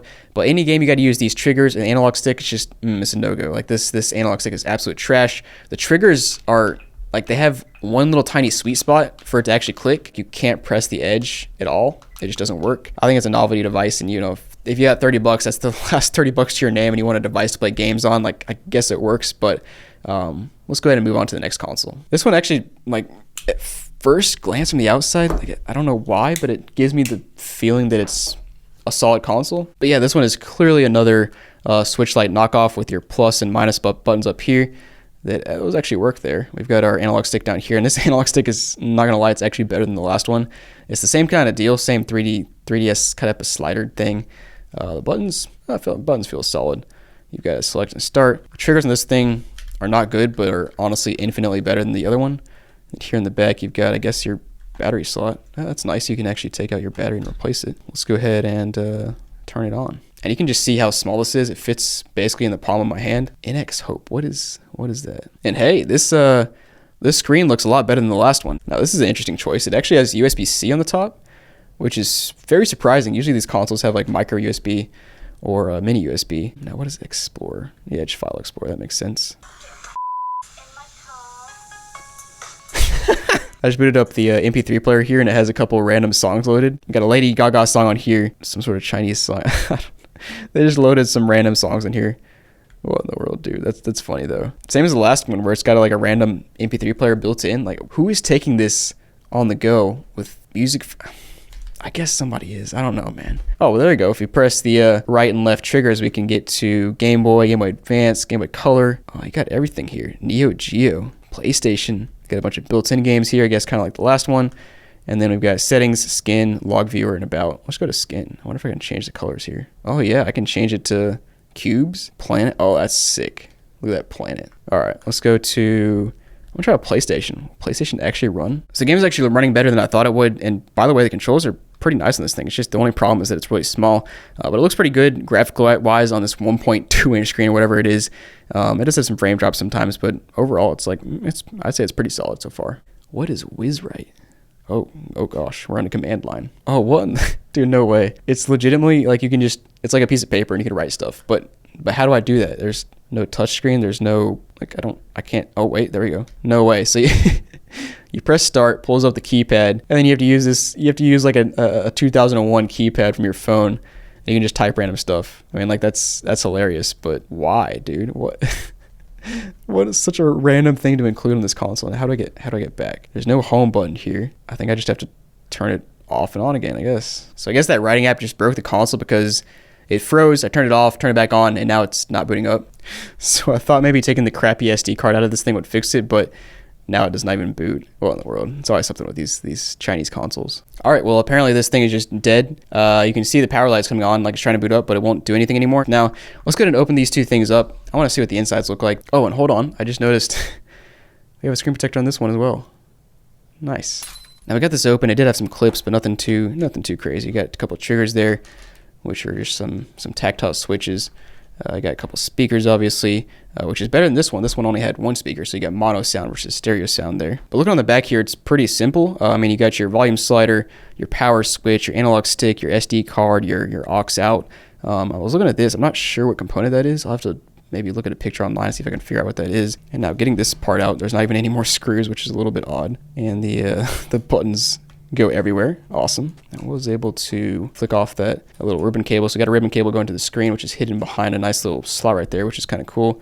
Got your membranes for the buttons. All right, so here on the front of the board, it is a black PCB like we saw earlier. And I love a good black PCB. It's just like a stark difference from a green one. I just think it looks cool. And the analog stick, ooh, yeah, it's not good. But got all your buttons here where the membranes press down on and trigger your buttons. Traces all lead back to this main chip here, which is an All-Winter Tech F1C100S. I'm not gonna act like I know anything about that model, but obviously it's strong enough to emulate the games we got on here, like PS1 games, Genesis games, all that, classic stuff. Downside is when I took that board out, all these pieces fell out. Again, it's not too hard to put back together, but let's go ahead and take a look at the other console now. So I finally got this one opened up. It was a bear to open. It had a bunch of clips that just would not come off. And you can see this one is clearly lower quality than the other one. Like, you've got your battery just super glued in here or hot glued in here, kind of all crooked and stuff. That's like something I would do on a jank device. And you can see now, if you look closer at these analog sticks, or I keep calling them analog sticks, they're triggers. You can see why it has such a specific sweet spot. Like, you have to press it right there to hit that tactile button. If you press it anywhere else, it doesn't actually press it because it, like, obviously just from physics, like, you're not clicking the button. So not right there. Obviously one speaker there. Got your, honestly, it looks like the same analog stick. Yeah, it is. The exact same analog stick. That's why it feels like a piece of crap on both of them. They're both the same. No way. I can kind of, I got to flip this over all the way, but I can kind of see what they're doing here, and it's not good, man. All right, I had to get the ribbon cable off from the screen, but same kind of deal. You got your screen here, and membranes for the buttons. That's an interesting assembly right there for those buttons down there. But you can see here on the PCB, they're using some masking tape to hold down the ribbon cable, which is kind of a little bit sloppy for a device like this. But yeah, this one actually, just looking at it, looks more complicated, but I think that's because it's a green PCB board instead of black. The black actually does a nice job of hiding everything, just to make it look simplistic. But your main chip here is an ATS3603. Now, off the top of my head, my guess would be this chip is underpowered compared to the blue one. And I guess it just brings us back to the fact that both of these consoles are $30. The yellow one is like significantly worse than the blue one. The blue one's actually pretty solid in all things considered, except for the fact that it's not turning on now. But if we look past that fact, which is honestly a pretty big fact that it's not turning on, but if we look past that and assume it always turns on, the buttons feel nice, it plays games pretty well, the screen is solid. I mean, for $30, it's pretty solid if you want like a Game Boy Advance sized console. But yeah, guys, thanks for watching. Hope you enjoyed this video. Let me know down below which console you would pick, and I'll see you next time. Number 4. Here in the back, oh no, they did it again. Alright guys, so it's been a while, but I'm back with another GameStop unboxing. I've got a refurbished Nintendo Switch here today, which I'm pretty excited to open up. I was surprised when I looked a few months ago and realized I had never actually purchased a refurbished Switch from GameStop before. I bought a used one, but as we all know, used and refurbished are different. Basically, refurbished means GameStop did something to it, they fixed it or repaired it in some way, whereas used, they essentially just buy it from the customer and resell it without doing anything. Now, I've never actually worked for GameStop, but that's how I understand it, so yeah, let's go ahead and open this thing up. So a little bit of background, I paid $280 for this, which is pretty ridiculous considering a brand new one is only $300. So it's only $20 off, which, unless this thing is in immaculate condition, I don't see any reason why a used console or refurbished console is worth, only $20 less than a new one. But I mean, if it's 20 bucks you save, then it's 20 bucks. But let's go ahead and open this thing up. So you got your classic GameStop box, and I forgot to mention, I kind of did my test where I roll this thing around, and I don't know how well you can hear that, but there's something in there that's rolling around, and so that's not a great sign. It says box kit switch. So basically the switch box actually fits perfectly in the outer box, which is nice. So here's the box, and this is actually interesting. Haven't seen a box that looks like this before. Usually they got the pretty standard GameStop box, but it's been a while since I bought a GameStop console, so maybe they changed it up. But basically it says pre-owned console on the side, certified pre-owned, which is weird because I bought a refurbished, but they're calling it certified pre-owned here. Not quite sure why. Alright, so here we go. We got something else on this side. Okay, so this is definitely different than what they usually have. Certified pre-owned means clean, tested, and guaranteed. And it says they did a UV sterilization process. I guess that started with COVID, or maybe they started that recently. I'm not sure. Why buy certified pre-owned? Great value, buy with confidence, and extended warranty options. Now the funny thing, and this happens pretty much every time I buy something from GameStop, they have a 30-day return policy, but I'm way past that. I'll buy a lot of consoles like all at a time, and they'll just sit in my room for a while before I actually get around to unboxing them. So it's been about 2 months since I purchased this, so basically that 30-day warranty is gone now. So hopefully this thing works for my sake. Alright, so here inside the box now, let's see what we've got.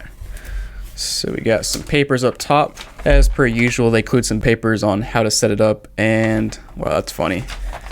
They didn't even bother printing it correctly.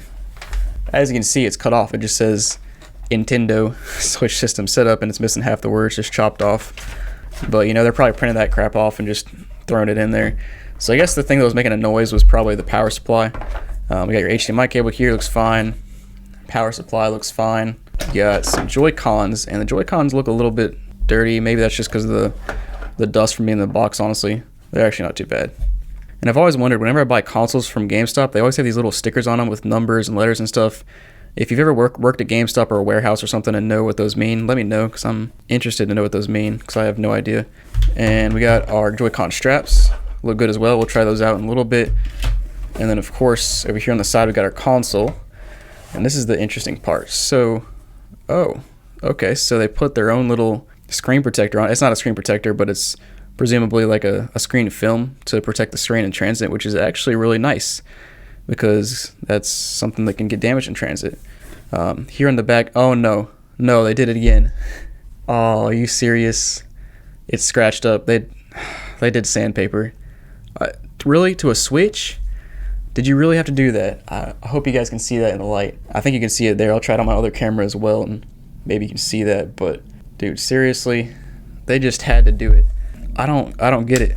And it's funny because I'm pretty sure some people in my comments have confirmed in the past that it actually is sandpaper they use to sand these things down. It gets rid of all the imperfections and stuff, but then you're just left with a bunch of swirl marks and stuff, and it's bad. I guess they didn't do on the screen, which is a good thing. But let's take a look. We'll take a closer look at that in a minute. Let's see if there's anything else in here. I don't think. Oh, of course, the dock. Completely forgot about the dock. We'll have to test that out as well, of course. And this thing is pretty scratched up, which is not unreasonable. I mean, this thing is refurbished or used, whatever you want to call it. So somebody has used it before, and it's just a dock, not a big deal. Still got your 4 feet in the bottom, which is good. On the back, you got your flap, and you got your AC adapter, USB, and HDMI out. And they call it refurbished, but if it was refurbished, you would think they would wipe it down and stuff. But you still got some fingerprints here, like greasy fingerprints from the last time somebody used it.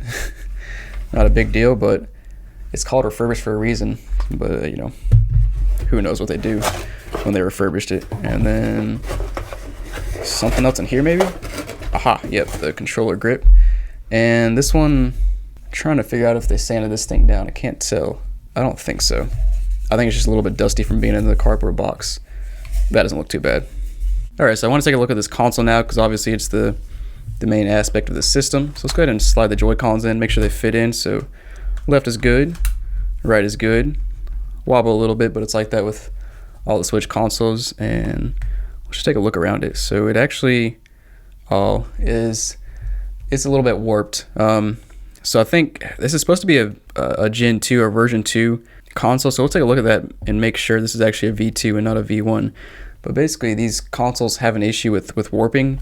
I honestly have not looked into it, but I've heard about it, and I experienced it on my own console, and I think it's because of the way the heat is distributed in the console. It warps the case a little bit. It's not terribly noticeable, but it is noticeable. So we got our power button, volumes, vents, game card here. Nothing left in there. Every once in a while when I buy something, though, somebody will leave a game card or a disc in there. Got your stand, your kickstand here, which is useless. Luckily on the OLED, that's a little bit nicer. But actually, let's take a look at these scratches one more time. Hopefully you can see that right there in the light, but yeah, it's pretty bad. I'm looking closely now, and fortunately it looks like they didn't do anything to the Joy-Cons. The Joy-Cons look pretty good. But let's go ahead and boot this thing up and make sure it turns on and works. So press the power button, and I guess I'll have to take off this little screen film in a second, but let's just make sure it boots up. All right, cool. So it boots up. Let's go ahead and go through this setup process real quick. All right, so we are set up now. Let's go home, and it looks good so far. Let's go ahead and try to peel off this screen film and make sure there's no scratches on the screen, or if there are, hopefully they're minimal. And the screen actually looks pretty good. Looks nice and glossy. I'm gonna try to shine it in the light and see if we can find any scratches, but I'm not seeing any. Yeah, so the screen looks good, and being a refurbished console, I don't know if they did anything to the screen, like if they replaced it. I'm assuming there's replacement parts available for the Switch screen. I honestly have never looked into it, but I guess presumably this thing could have been cracked or something, and they could have replaced the screen. I don't know, but the screen seems good. All right, so one thing I didn't check yet is the model number to make sure we actually got a V2. All right, so the model number, I don't know if you can see that, but HAC-001, and then in parentheses, -01. I don't know why they did that, but that does mean it's V2, which is good. So we got the right console. It's a good sign. Let's go ahead and try out a game and make sure it works. All right, so we got a game to try. Got Super Mario Odyssey. Let's go ahead and just stick it in the game card slot, and we'll boot it up and make sure the Switch actually works. Unfortunately, this is a pretty easy test because it pops up immediately. Alright, so it does appear to be working. We're starting from the beginning because obviously I don't have a game save on this console. Game save works. Let's also try to connect to online. I should have set that up when I did my initial setup, but I didn't. So let's try the internet out and see if that works. Alright, so we are connected to the internet, covering up my information, but got 27 down and 10 up, which is pretty poor considering I have gigabit internet. But that's par for the course for a Switch. Alright, and one other thing I forgot you can do is you can actually test the input from your controller. So let's go ahead and just make sure it works. So yeah, it looks like all the buttons work, so that's good. We've tested out pretty much everything, but we're going to test out the dock as well just to make sure that works. Alright guys, so I got my Joy-Cons hooked up to the Joy-Con straps, and those fit pretty well. Then I got my Switch plugged into the dock, and I'm using the power supply and HDMI cable that came with it just to test those out. And if we press the power button on top, it should light up green down here, and it should turn on the TV. There we are, boom. Joy-Con connected, maybe? There we go. Alright, so let's just, we'll test this out real quick and make sure that it still works. Yeah, so it's still working. Cool. Alright guys, so there you have it. Tested everything out, seems to be working pretty good. And, you know, if you're looking for a Switch, I gotta say, just buy a brand new one. There's no point in buying a refurbished one for 20 bucks less. And I mean, I guess you're gambling on the fact that you might get one in immaculate condition, but my main issue with this is the fact that GameStop always have to sand everything down. Maybe I can give you a good look here. You can definitely see those scratch marks. It's all over the back. Fortunately, the Switch doesn't have too much surface area to do that to, but they still found a way to do it. But other than that, the Joy-Cons are good. The screen looks good. I saw no scratches on it. I'm gonna not lay it on its front anymore because it might get scratched up some. And my other main issue is that this thing is a little bit warped, which, like I said, is an issue I had with an old console that I had just because of the design of the internals. I'm assuming the OLED probably won't have the issue because I think they redesigned it. I know they at least have a different ventilation system, or at least different vents on the top of the OLED, so hopefully they fix that issue. But yeah, for $280, just save up 20 extra bucks and buy a brand new one for $300, or if you can even get 70 extra bucks and find the OLED Switch, go ahead and pick that up because the OLED Switch, the screen looks real nice in that one. But yeah, thanks for watching guys. Hope you enjoyed this video. If you did, make sure to like and subscribe down below for future content. I'm always unboxing random stuff, weird stuff. Got like 10 or 15 boxes stacked up that I'm ready to unbox. Need to get to those, but yeah, and also check out my website jrobgaming.com where I sell lots of my old consoles, games, accessories, even some merch. By the time you're watching this video, I might even have this console up on there, or it might be sold. You never know, but yeah, thanks for watching guys, and have a great day. Number 3. I bought this suspiciously cheap Nintendo Switch Lite from Wish.com, and in this video, we're going to take an in-depth look at it and see if they sent us the real deal. Alright, so they sent me this little tiny box. I covered up a bunch of the shipping label stuff, but let's go ahead and open it up. And by the way, if you don't know, Nintendo Switch Lites usually go for like $120, $130 at least. This one, like I said, was less than $100, so a bit suspicious, especially coming from Wish.com. But we do have a Nintendo Switch little manual thing. Interesting. Now, oh, nice. No charger. Okay. You would assume when you buy a console like this, it would come with a charger, but I guess not. All right. This one is, I forgot if they call this blue or purple. It sure does look purple to me, but I think they actually call it blue. And there it is. And it actually, that's definitely a legit Switch Lite, and it looks pretty solid as well, honestly. All right, so zoomed in here, taking a closer look at it. The screen has a few small scratches, but you can barely see them on camera. There's like one there, but nothing too bad. All the buttons are clicking. Analog sticks seem to be good. All those buttons are good. Triggers seem to work as well. The back looks really good. I don't see like any scratches or scuffs in the back. Let's see if we have an SD card in here. Probably not. Nope, we don't. You would assume they take those out before they send them out. Now, the weird thing about this is it's actually a used console. Most of the time when I buy stuff like this, it's refurbished, but this one is considered used. So I'm assuming they didn't do anything weird to it. Let's go ahead and see if it turns on. And there we go. So it is turning on. Now, I do have another Switch Lite just like this that I bought from Wish as well, but it was like $144 from the same seller. I don't know what the issue was. I don't know if they accidentally listed it for too little or what, but so far so good. The Switch is booting up, obviously, and of course we'll test it out and see if we find any problems. All right, setup is complete. Everything is working so far, and yeah, I mean, I think the screen actually looks a little bit yellowish. I'm not sure if there's a setting in here. I actually have my own personal Switch Lite that I'll pull out in a second, and we'll do a little quick comparison, make sure it's all good. But yeah, all looks good here. You can turn it all the way up. Nice, super bright. But yeah, let's go ahead and compare it to my personal Switch Lite. All right, so actually my Switch Lite is charging right now, so we're gonna try out a game first. Make sure that works. I just feel like there's gotta be something wrong with this console for how much I paid for it. It was like $96, I think, on Wish.com. It's so odd to pay a low price on Wish and get something that's like actually legit and working. Yeah, so sure enough, this game is working. I mean, as you can see, I'm running around slashing rocks, holding a lantern. This game was actually impossible to see before I pulled out this lantern, which I guess that's the whole point. But yeah, I'm just very surprised so far. I feel like this had to be a pricing mistake for him to sell me a Switch Lite for $96. Oh, it's getting intense now. Oh, crap, that is a big dragon. What on earth? I'm gonna jump off the cliff. Oh, no.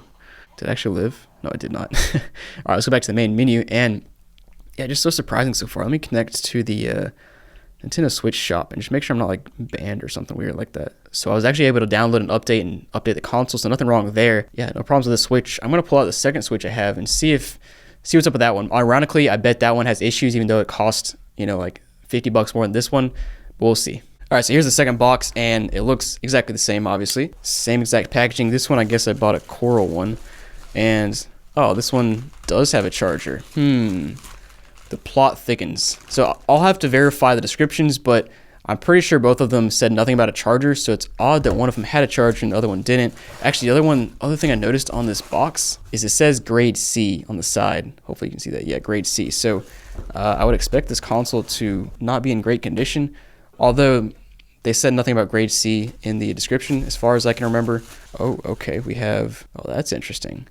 Again, these both came from the same seller, but same box and everything, but different like packaging procedures. Here in the back, this is actually a pretty cool color. I like all the Switch Lites colors. They're neat. This one does look a bit used. You can see some rough stuff down here, some scratches. They're hard to see, but they are there. Now let's peel off this little screen protector they included. Oh man, that thing is really stuck on there. I wonder if they replaced the screen. Like, why would they put a cover like that on the screen? I mean, the screen looks pretty good. There's a little bit of like smudging down there, but I mean, nothing crazy. That button, okay. The button felt stuck for a second, the home button. Let me just compare to this one. All right, yeah, so that home button was definitely stuck for a second. I think it was just a brief second because it's fine now. But yeah, this one feels good as well. Let's go ahead and turn it on and see if it works. All right, it is indeed on. Just so odd that just the differences in packaging and like differences in price, just a weird scenario. All right, setup is complete here. We're back to the home menu. Now, I do feel like the purple screen is definitely a bit warmer. Maybe it's not. Maybe that was just me at the first glance. But let's go ahead and turn the brightness up here. No, yeah, it's definitely a bit warmer. That is interesting. I don't know if they use different displays on different Switch lights, but that screen right there is definitely warmer than that one. Like you can definitely tell on the camera. That is interesting. Well, I just looked it up, and apparently this is nothing new. This has been a thing for a while. I just was not aware of it. Now I have my switch light as well. We're gonna compare this one. That one is definitely on the warmer side as well. Kind of hard to tell when it's not lined up exactly the same. But the two switch lights on the top are definitely about the same in warmness. This one is definitely cooler. Just something to point out. I guess it's not a big deal either way. Just kind of odd, honestly. All right, so back to this first one here, and I wanted to test the controls and see if there's any stick drifts. So first, to go to the joysticks here, and yeah, I don't see any stick drifts. That's good to see, obviously. Now let's test the right stick. Yep, that one looks good as well. But yeah, I think this console is working fine. The game works, all the controls work, no stick drift. But let's go ahead and try out a game on the Coral Pink console now. So while this game is booting up, I went and checked the Wish listings, and neither one of them say anything about a charger. They really don't say anything. They just say like a generic Nintendo Switch Lite description of like what the console is. It has, it has an A button, it has a B button, just useless stuff. So it's weird that one of them included the charger and then that rear screen cover, and the other one included nothing at all. So I'm not sure what's going on there. Maybe that's why I paid less, but I'm not sure a charger is worth $50. And it's just odd that the description is so vague. But honestly, it is Wish.com, so I don't expect anything less. Honestly, I'm actually surprised that I got what I ordered here. All right, so this console was able to update as well. So internet's working, the game was working when I put it in. I do want to test the controls on this one as well, just like the other one. See if it's got any drift. All right, yes, I don't see any drift there either. So yeah, both these consoles actually look good. Just still weird that the price difference. Now let's go ahead and open these consoles up and see if we see anything just weird going on inside. All right, so I'm taking apart this Coral Pink one, and I found my first weird oddity, or a couple actually. So you got 4 screws in the back here, right? 1, 2, 3, 4. This one is not coming out all the way. I'll probably just have to dump it out. And then I went to the bottom and noticed there's a screw missing there. So they've definitely taken this apart and done something with it. Not sure what. I don't know if they replaced the screen or what they did, but there's one screw there. That one is missing. I'll go ahead and take that one off, and we'll see what comes out of this console. All right, so taking this thing apart, there's definitely been something done with it. Like there's a bunch of, it feels like dirt almost. That is odd. Now, to be fair, I've never taken apart a Switch Lite before, so I don't know what it's exactly supposed to look like. I've looked at some videos. I'm going to try to look at some more, but like, there's definitely just like dirt ingrained into that. And the other weird thing is there's like little hairs all in this console. Like, I don't know if they're cat hairs, eyelashes, or what, but there's like some right there, a couple there. I know you can't really see them that well, but trust me, they are there, and they are moving around. They're definitely hairs. And now just looking around in here a little bit more, there's only one screw I see that I think is missing. There's one right there that I think is missing that plugs into the PCB board. There's one right there that goes into the main case, like this back piece, but I'm pretty sure there should be one right there. Yeah, so I looked at a video, and there definitely should be a screw there, and it's not a huge problem, but it is rattling around there. I think this back plate holds it in place enough that it shouldn't be a huge deal, but it does let you know that somebody's been in here and just messing around. Middle faceplate is off now, and I noticed a few other things here that are just interesting. I don't think I'm going to go any further than this, but yeah, I found a couple things that are weird. All right, so first thing you notice here is the battery, obviously. Now you go over to the right side, and you'll notice a screw terminal that has basically been stripped out and broken in half. It should look like this one up here, and that's why I had trouble getting one of these screws out. It was just staying in there, and I kind of had to pry it out. It's because somebody at some point messed up this screw holder, the screw terminal right here. And then another thing to look at is this charging port right here seems to have some like corrosion on it almost. I'm not sure if that actually is corrosion, but there's some like bluish greenish stuff on top of it. It doesn't look like it's been replaced before. Just zooming in on the contacts there, they don't look like they've been touched, so I don't think the charging port's been replaced. I'm honestly not sure what's been done in here. My guess would be that somebody came in here, did something with the trigger, because that's why there's a screw missing here, and obviously had some trouble putting it back together or whatever. But I guess at least the console's working. Just some odd things going on there. All right, so we're going to open up this purple blue one. I call it purple. I think it's called blue, but it sure does look purple to me. Let me know down below what you think. But let's go ahead and open this one up now. So first thing you'll notice is all 4 screws are there. We do have both 2 screws on the top, and then on the bottom, I see both screws as well. So we already got a better start on this console. All right, so this console is open, and the back plate looks really nice. I don't see any kind of dirt, dust, or anything in here. No screws missing. It's just such a weird situation because this console cost $50 less than the pink console, but the pink console had missing screws, obviously was tampered with before. It had like hair in the console. It looks like either cat hair or eyelashes. I don't know. It was kind of weird. And I mentioned earlier that I thought the triggers were replaced since there was a screw missing there, but I think it makes more sense that the screen was replaced since we took that screen cover off the screen. So I'm assuming They went in and repaired the screen. Now the console does work, to be fair, and maybe it makes sense that the screen was replaced, since this one, the pink one, had a bluer screen than the purple one. This one had like a more yellow screen. I took the metal plate off this one as well just to check it out, and again, it just looks perfect down here. Doesn't look like it's been tampered with at all. And in the end, all of this is just to say that you never know what you're gonna get from Wish.com. I mean, we bought both of these consoles from the same seller, same type of console, and they're both considered used, not refurbished, used. But in the end, we got one used one refurbished, and the refurbished one was cost more.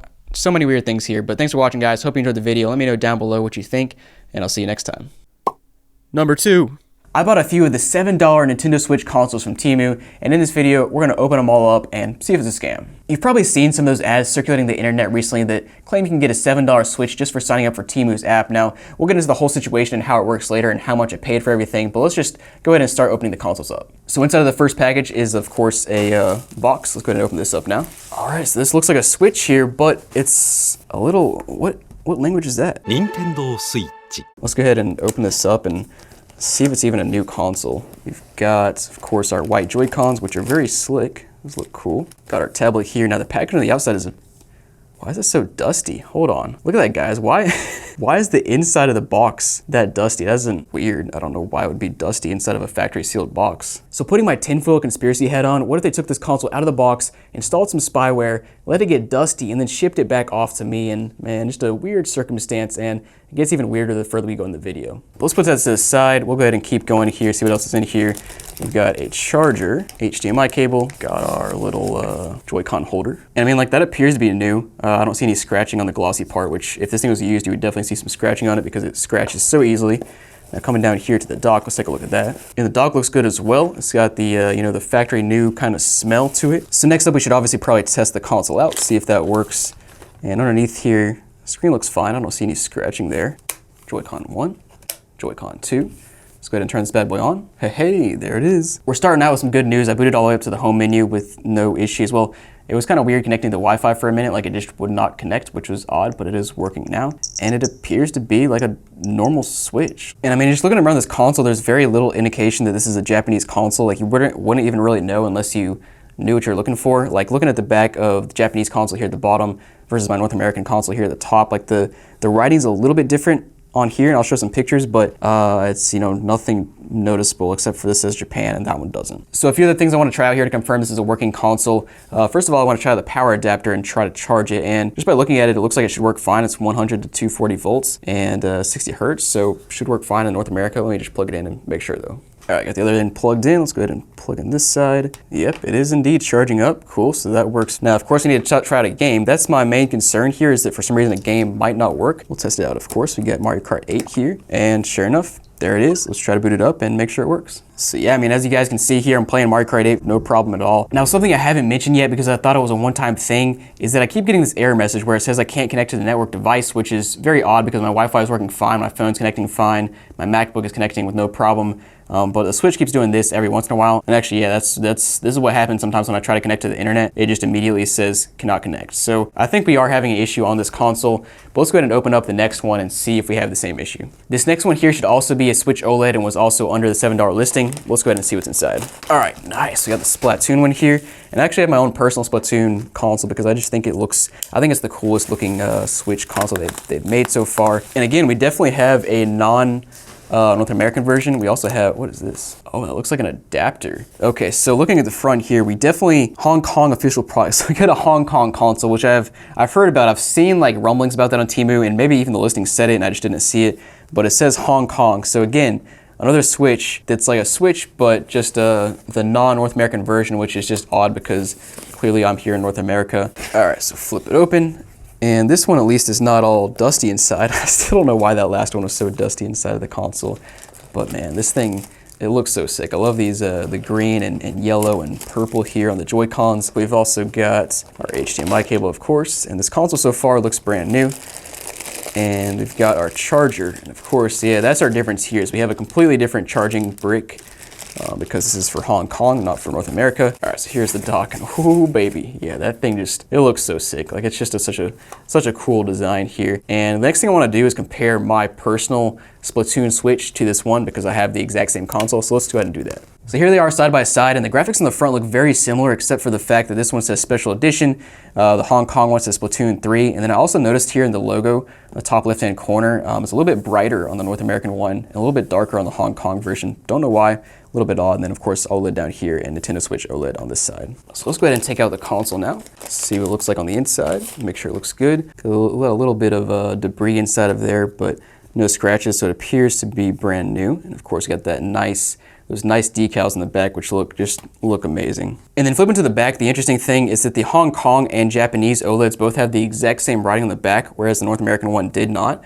which is a little bit odd, but I know, it doesn't really matter. But let's go ahead and turn this bad boy on, make sure it works. 3, 2, 1, we got the power on. There it is, nice, the screen is working. So we're booted up to the home menu again with no issues, except for minus the internet issues, which we'll try to solve in a little bit. Let's go ahead and put in a US game cartridge, a North American game cartridge here, and see if that works. And sure enough, pops right up. Let's go ahead and open it up. And 2 minutes later, we're already into a game, which is of course the great thing about a Switch right now. It's kind of a nice change of pace. You don't have to connect to the internet, you don't have to download updates, all that annoying stuff. We're just playing the game. Now the only thing I want to try here is this power brick, plug it into this adapter, and I guess it'll work. Let's look at the power rating here. Yeah, 100 to 240 volts, 60 hertz. Yeah, it should work fine. So let's go ahead and plug it in and see if it works. And yep, it's charging. So it works, nice. Hey guys, so I just turned on my thermal camera and I got this, I guess, a secret message from Temu. Yeah, not sure what to do about it. So I made a couple interesting discoveries about the whole internet situation here. And what I figured out is that the Wi-Fi channels supported in Japan and Hong Kong are slightly different than the 5 gigahertz Wi-Fi channels in North America. So they're literally just locked out on these consoles. Like you cannot use those channels. That's definitely an issue if you're buying these to use in North America, unless you actually go into your router and change your Wi-Fi channels, which most people don't want to do. Our third console here is a Switch Lite, which honestly has nothing to do with a $7 Switch. It's like a completely different listing, but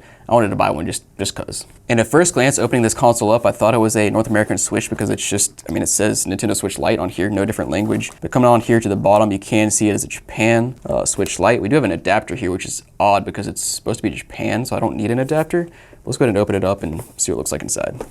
All right, let's pull this out. Of course, got our yellow Switch Lite on top here. And then of course in here we have our power brick, which will work fine without the adapter. I don't know why we have an adapter.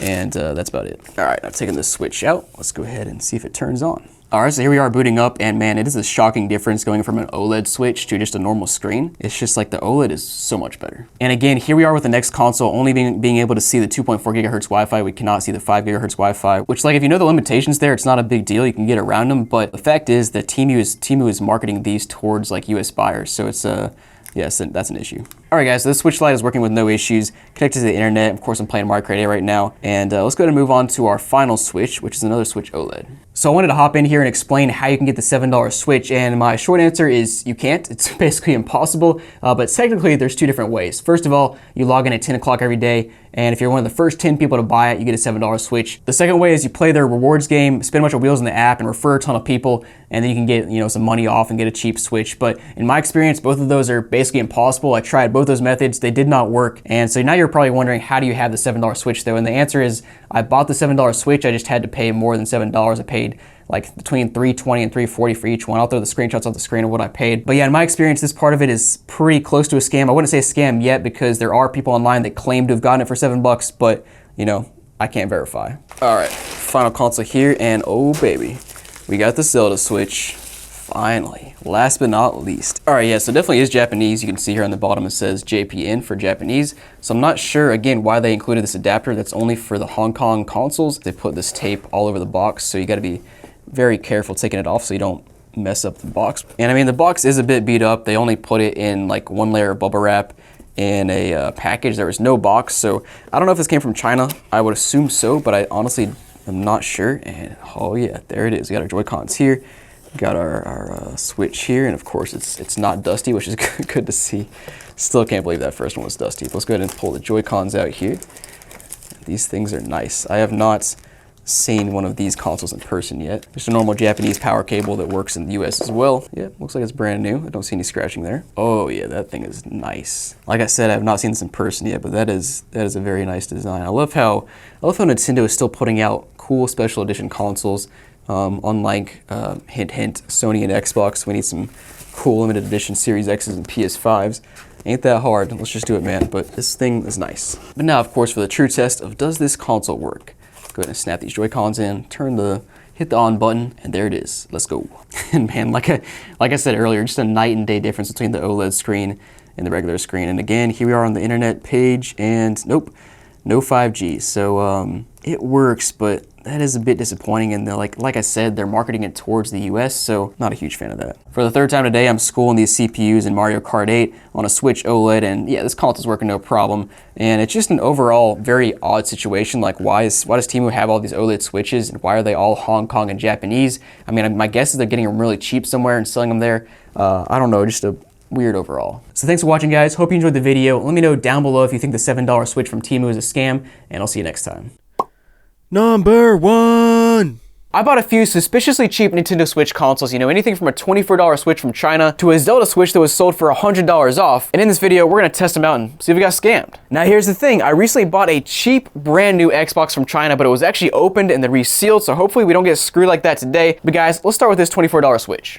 Wait, hold on. Okay, so first of all, there's two in here. It's called a Game Magic, and oh my goodness, what is this? Yo, it even uses like the Switch logo to say Magic up there. It's got the detachable Joy-Cons. What is going on? Because I don't know, maybe this thing is totally legit, and oh, nope, it's... Bro, what? Okay, I just dumped out a bunch of random stuff like a wrist strap. Our battery is just loose in here, along with more batteries. What? Yeah, I'm definitely confused here, but let's see what's inside of this little thing, and oh my goodness, this is insane. Just look at it. We got both Joy-Cons here. We got a yellow one and a green one. We have two sets of D-pads, two sets of X, Y, A, and B buttons, also two sets of the start and select buttons. And the screen itself, like with the bezels and everything, just looks very similar to an original Switch. Like, they did a great job here. Let's go ahead and actually compare it to an original Switch. And as you can see, they both have huge bezels, and of course the D-pads are matching up with the joysticks right here, and then these buttons are matching up with these buttons. Start and select aren't quite in the right spot, but that's whatever. Let's go ahead and flip it over to the bottom, I guess. We have a headphone jack. That's kind of cool. And then on the top here, we have, I guess, a volume rocker potentially. Got an on and off switch, charging port, and an AV out. Flipping to the back, oh my goodness. Okay, so first of all, there's a battery compartment there, and I'm not quite sure. Oh, wait, hold on. I bet these batteries go in the Joy-Cons, and then the rechargeable one probably goes in the middle here, which is just kind of janky, and oh my goodness. We have a kickstand? No way, dude. Look at this. Yo, we got a kickstand on the fake Nintendo Switch. Now the real question is, do these Joy-Cons detach? And we actually have a button there. No way. No way, these things actually detach? That's sick. This is so goofy. Now I hope there's a screen protector on the screen because it's really scratched up by default. Oh, there it is, nice. Oh no! But guys, I guess let's go ahead and throw some batteries in this bad boy and see if it even works. Let's go ahead and see if this bad boy turns on. 3, 2, 1. There is no way, dude. The funny thing is, this is not even as sketchy as the next console we're gonna see in this video, because it's like, you'll see in a minute, but it's something sketchy about it. Let's go ahead and explore this Game Magic first, though. So we have Adventure, Classic, Action, Fighting, Puzzle, and Shooter. And this could be one of the worst interfaces I've ever seen, but we'll stick with it for now. So let's click on Adventure. Wow, so you open it up, and it looks like a bunch of NES games. Dude, are we really doing this today? Oh my goodness. And also, some of these are repeats, of course, because look, number 33 is the same as number 41. Nice. We do have Super Mario Bros. Though, so let's boot that up and see if it works. Do. This thing let me select 2-player, but I can't control the second player because there's only one set of controls here. That's awesome. Also, just realized there's no triggers in this thing, which don't need it for NES games, but yeah, they're just missing those. But next up, I want to try out some Classic here, see what shows up on this one. We got Aladdin, Dr. Mario. It's just a mix of random games. You would think under Classic they would show Super Mario Bros. Because like it's objectively a classic, but instead we have Water Pipe and Box World. All right, and Nuts Milk. Why are we still here? Just to suffer? Yeah, that's a real game. All right. Yeah, let's go back. Under Action, we got some Turtles, we got some Castlevania, and I've seen Batman about 3 times at this point. There it is to 21, 26, 9, and 35. Nice. So just a bunch of repeats. Great. But guys, I'm really curious if you can take these Joy-Cons off and still play. Like, are they actually wireless? It looks like they are, because I don't see any kind of connection here on the sides of the Joy-Cons. Let's try it out, and yeah, sure enough, wow, that's it's actually pretty cool. Wait, I took it off. Is this actually 2-player, like a real Joy-Con? You can see my Joy-Con is side to side now and going up and down. Then if I slide it back on, it swaps it to...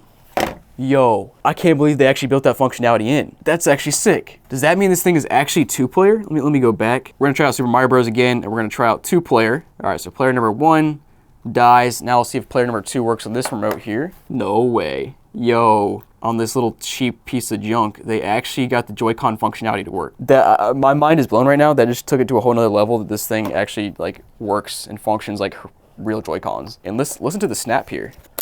Like that's not bad, man. Now this thing is like comically thick. Like look how thick that thing is. It's like 3 times as thick as the regular Switch. But you know, it is what it is. Let's go ahead and see if we can try this AV out functionality and see if that actually works. And it's gone on the screen, but I don't see a display on my TV. Well, cool idea, but it doesn't work. Now I am curious what's in this other box, because for some reason I have 2 of them. So let's go ahead and see. And oh my goodness, out of the box, we have a bloated battery. That's not good. And oh, this one's actually got the real red and blue here. That's cool. Same back, it's got the same, you know, sliding Joy-Cons. These are a little bit tighter. But yeah, this is absurd. Now let's move on to our next Switch console, which I think could be more absurd.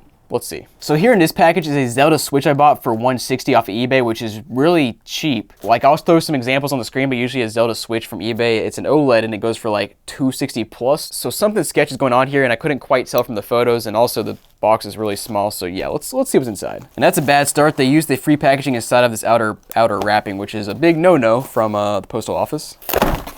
Finally got it open. We have, okay, so we have 2 Joy-Cons here from the Zelda Switch, and I'm trying to see if these things are legit. I think it's real, maybe. We'll take a closer look at the other one as well. Yeah, I think this one's okay. It looks, it's got the green design here on the front, and it's gold, and then white on the back, and the Nintendo logo looks pretty normal, so I think the Joy-Cons at least are normal Switch Joy-Cons. Now the console itself will be the real question here, and from the front, oh no. Oh, wait, what? It's not an OLED. What? Yeah, so comparing here, you can see this is a normal Switch and this is a normal Switch as well, and you can see the bezels are basically the same on the screens there. And on an OLED console, which is what we should have with the Zelda Switch, the screen goes pretty much out to the edges here. But guys, let's go ahead and flip this thing over, because I feel something on the back. Let me see what the, wait, what? I could have sworn this is not a Zelda Switch because it's not an OLED, but we have a case here that looks like the Zelda Switch. Is this legit? Let me look up a photo. No, so the normal Zelda OLED Switch has kind of some cool designs on the back, but actually this one's better. This one looks cooler. It's got the gold and black accents, and I'm not sure where this is from. Is this a third-party case? I'm not quite sure, but let's go ahead and yeah, let me just take a closer look and inspect this thing a bit more. Oh wait, our serial number is gone off the bottom. That's kind of sketch. Let me see if there's an SD card. Oh boy. Oh man, I try to flip the this little bad boy up and it just pops straight out. That's not ideal. Let's go ahead and try to, I guess, turn it on and see if it turns on. All right guys, console's plugged in and I think it charged up and turned itself on. Let's go ahead and see if it actually is turned on, and yep, there it is. Nice. I also saw some sketchiness with the Joy-Con there. What just happened? Okay, it's actually clicked in now. Let's go ahead and try to boot this thing up and see if it actually works. And wait, what? Yo, we got stuff downloaded here? And wait, hold on. Oh no, the Joy-Con is jacked up so bad. Wait, now it's working. It just wasn't reacting for a second. What the heck? We'll ignore that. Oh, there it goes. Yeah, stop now. You saw that icon down in the corner, right? Where it just like, oh no, I'm flexing it a little bit and it's going away. Oh, I'll just pull these off for now and use them like so I can actually use them. But yeah, like I mentioned, there is a bunch a bunch of stuff downloaded here. We have, you know, Fortnite, YouTube, Super Smash Bros. Actually, we need a game for that. Then we need the game cartridge for this one as well. But we got some profiles, Sophie's page, Z Fighter's page, and Dartiganan's page. I said that wrong, but whatever. Let me see if I can check out the news and see the last time this thing was played, if there's any dates here. 1/23/2024, so it was used over a year ago, which I guess is not too terribly surprising. And oh, check out the album. I bet there's some screenshots here, hopefully. Yeah, there we go, dude. We have about 1 million screenshots of the homepage. What? Now, I am really curious about the Joy-Cons here and if they have stick drift, which they probably do based on what I've tested so far. Let's see. I mean, from the test here, it looks fine. I don't know if that's 100% accurate for all kinds of stick drift, but yeah, that's good enough, I'd say, for now. Wow, right stick is good as well. Okay, that's honestly surprising. But let's go ahead and, I guess, sign into the internet here, and I wonder if I can actually use any of this stuff, this person's profile, and like play their old games or something. Let's see. Oh, also, I just noticed I was about to put this Joy-Con back on the rail. There's a pretty nasty like dent or some warping there on the side, which like could explain some of the Joy-Con issues. Also, the Joy-Con rails are just like disgusting. Like what happened here? I've had a couple Switches that I've used for years, and like I never abused them or used them really hard, but like mine don't look anything like this. What do people do to their consoles, man? The right Joy-Con is having issues as well. You can see it's not showing up there on the icon there, but like it's clearly clicked in. Both of the rails are just garbage in this thing. Oh, stinks too. But guys, let's go ahead and throw a game inside of this thing because I'm not confident at all in this thing's ability to read games. We'll see. I don't think I've ever actually used a Switch that couldn't read games. And nope, yeah, there it is. Cool. Loads up. Let's go ahead and see if it starts. Yeah, cool. We're good there. It's booting up and working. So this console is very jank. Like on one hand, it's kind of cool because of the Joy-Cons and honestly, the Switch looks cool, but it clearly was put together very jankily. That's not a word, but I'm going to use it as a word. But guys, I'm going to sell this console on a website called Encore. I'll put a link down below or QR code on the screen, and I'll be auctioning it off so you can bid on it and see if you want to win it and maybe try to fix this thing up. Go check it out. But guys, let's move on to our next console. But guys, here I have a Switch from Goodwill, and it was honestly pretty cheap, and those photos were, I can't even explain them. Well, let's go ahead and see what's inside. All right, guys, I'm pulling this thing out. We have our Switch, which is just covered in styrofoam on the back. Nice. There's literally styrofoam stuck in the triggers. Oh man, that sucks. I'll fix that later, but at first glance, the Switch is actually in pretty good condition, which didn't quite match the photos. I'm not really sure what they sent me here. Like, all the buttons are clicking just fine, except for, of course, the one with the styrofoam in it. You got your little kickstand here on the back, or at least a little crappy kickstand. Let's see if that works. And there's no micro SD card there, and Joy-Cons, yeah, they slide off without an issue. And left one as well. Okay, let's go ahead and see if this thing has any charge to it. All right, guys, console has been charged up for a little bit, and I think it's on now. Yep, there it is. Cool. Let's go ahead and hope this is better than the last console. And wow, yeah, there's just nothing here, so I guess it was factory reset. Let me start by checking out the console name is One's Switch. Nice. Update is on 15.0.1. Let me see when that update is from. Oh, that's from 2 whole years ago. Nice. Hasn't been updated in quite a long time. Doesn't really matter, to be honest, but let's go ahead and check out our controllers here, or excuse me, my Joy-Cons, and see if these control sticks have any kind of drift. Yeah, it looks fine on here. It's not noticeable, at least in the calibration of the control sticks. But let's go ahead and toss a game inside of this bad boy, though, and see if it reads. And also, I forgot our, yeah, that stuff is still in there. Let me get that out before I forget, and it goes all the way inside. Turn me up, boy. One piece out. One piece! Oh, we got it. Let's go. Thank goodness. That was so jank of Goodwill to do. Oh. But yeah, surprisingly, this Switch from, untested Switch from Goodwill ended up being the best Switch of the lot. The other two were, extremely jank for obvious reasons. But guys, thanks for watching. Hope you enjoyed. Again, check out Encore down below or QR code on the screen. Search for JRob0021 in the sellers tab and you'll find me. But guys, I will see you next time. Now guys, thanks for watching. I hope you enjoyed. And if you made it this far, make sure to leave a comment down below and let me know you did so. And also, make sure to check out this other compilation video here where I bought super sketchy consoles from GameStop. It's a doozy. Check it out. And I'll see you guys next time.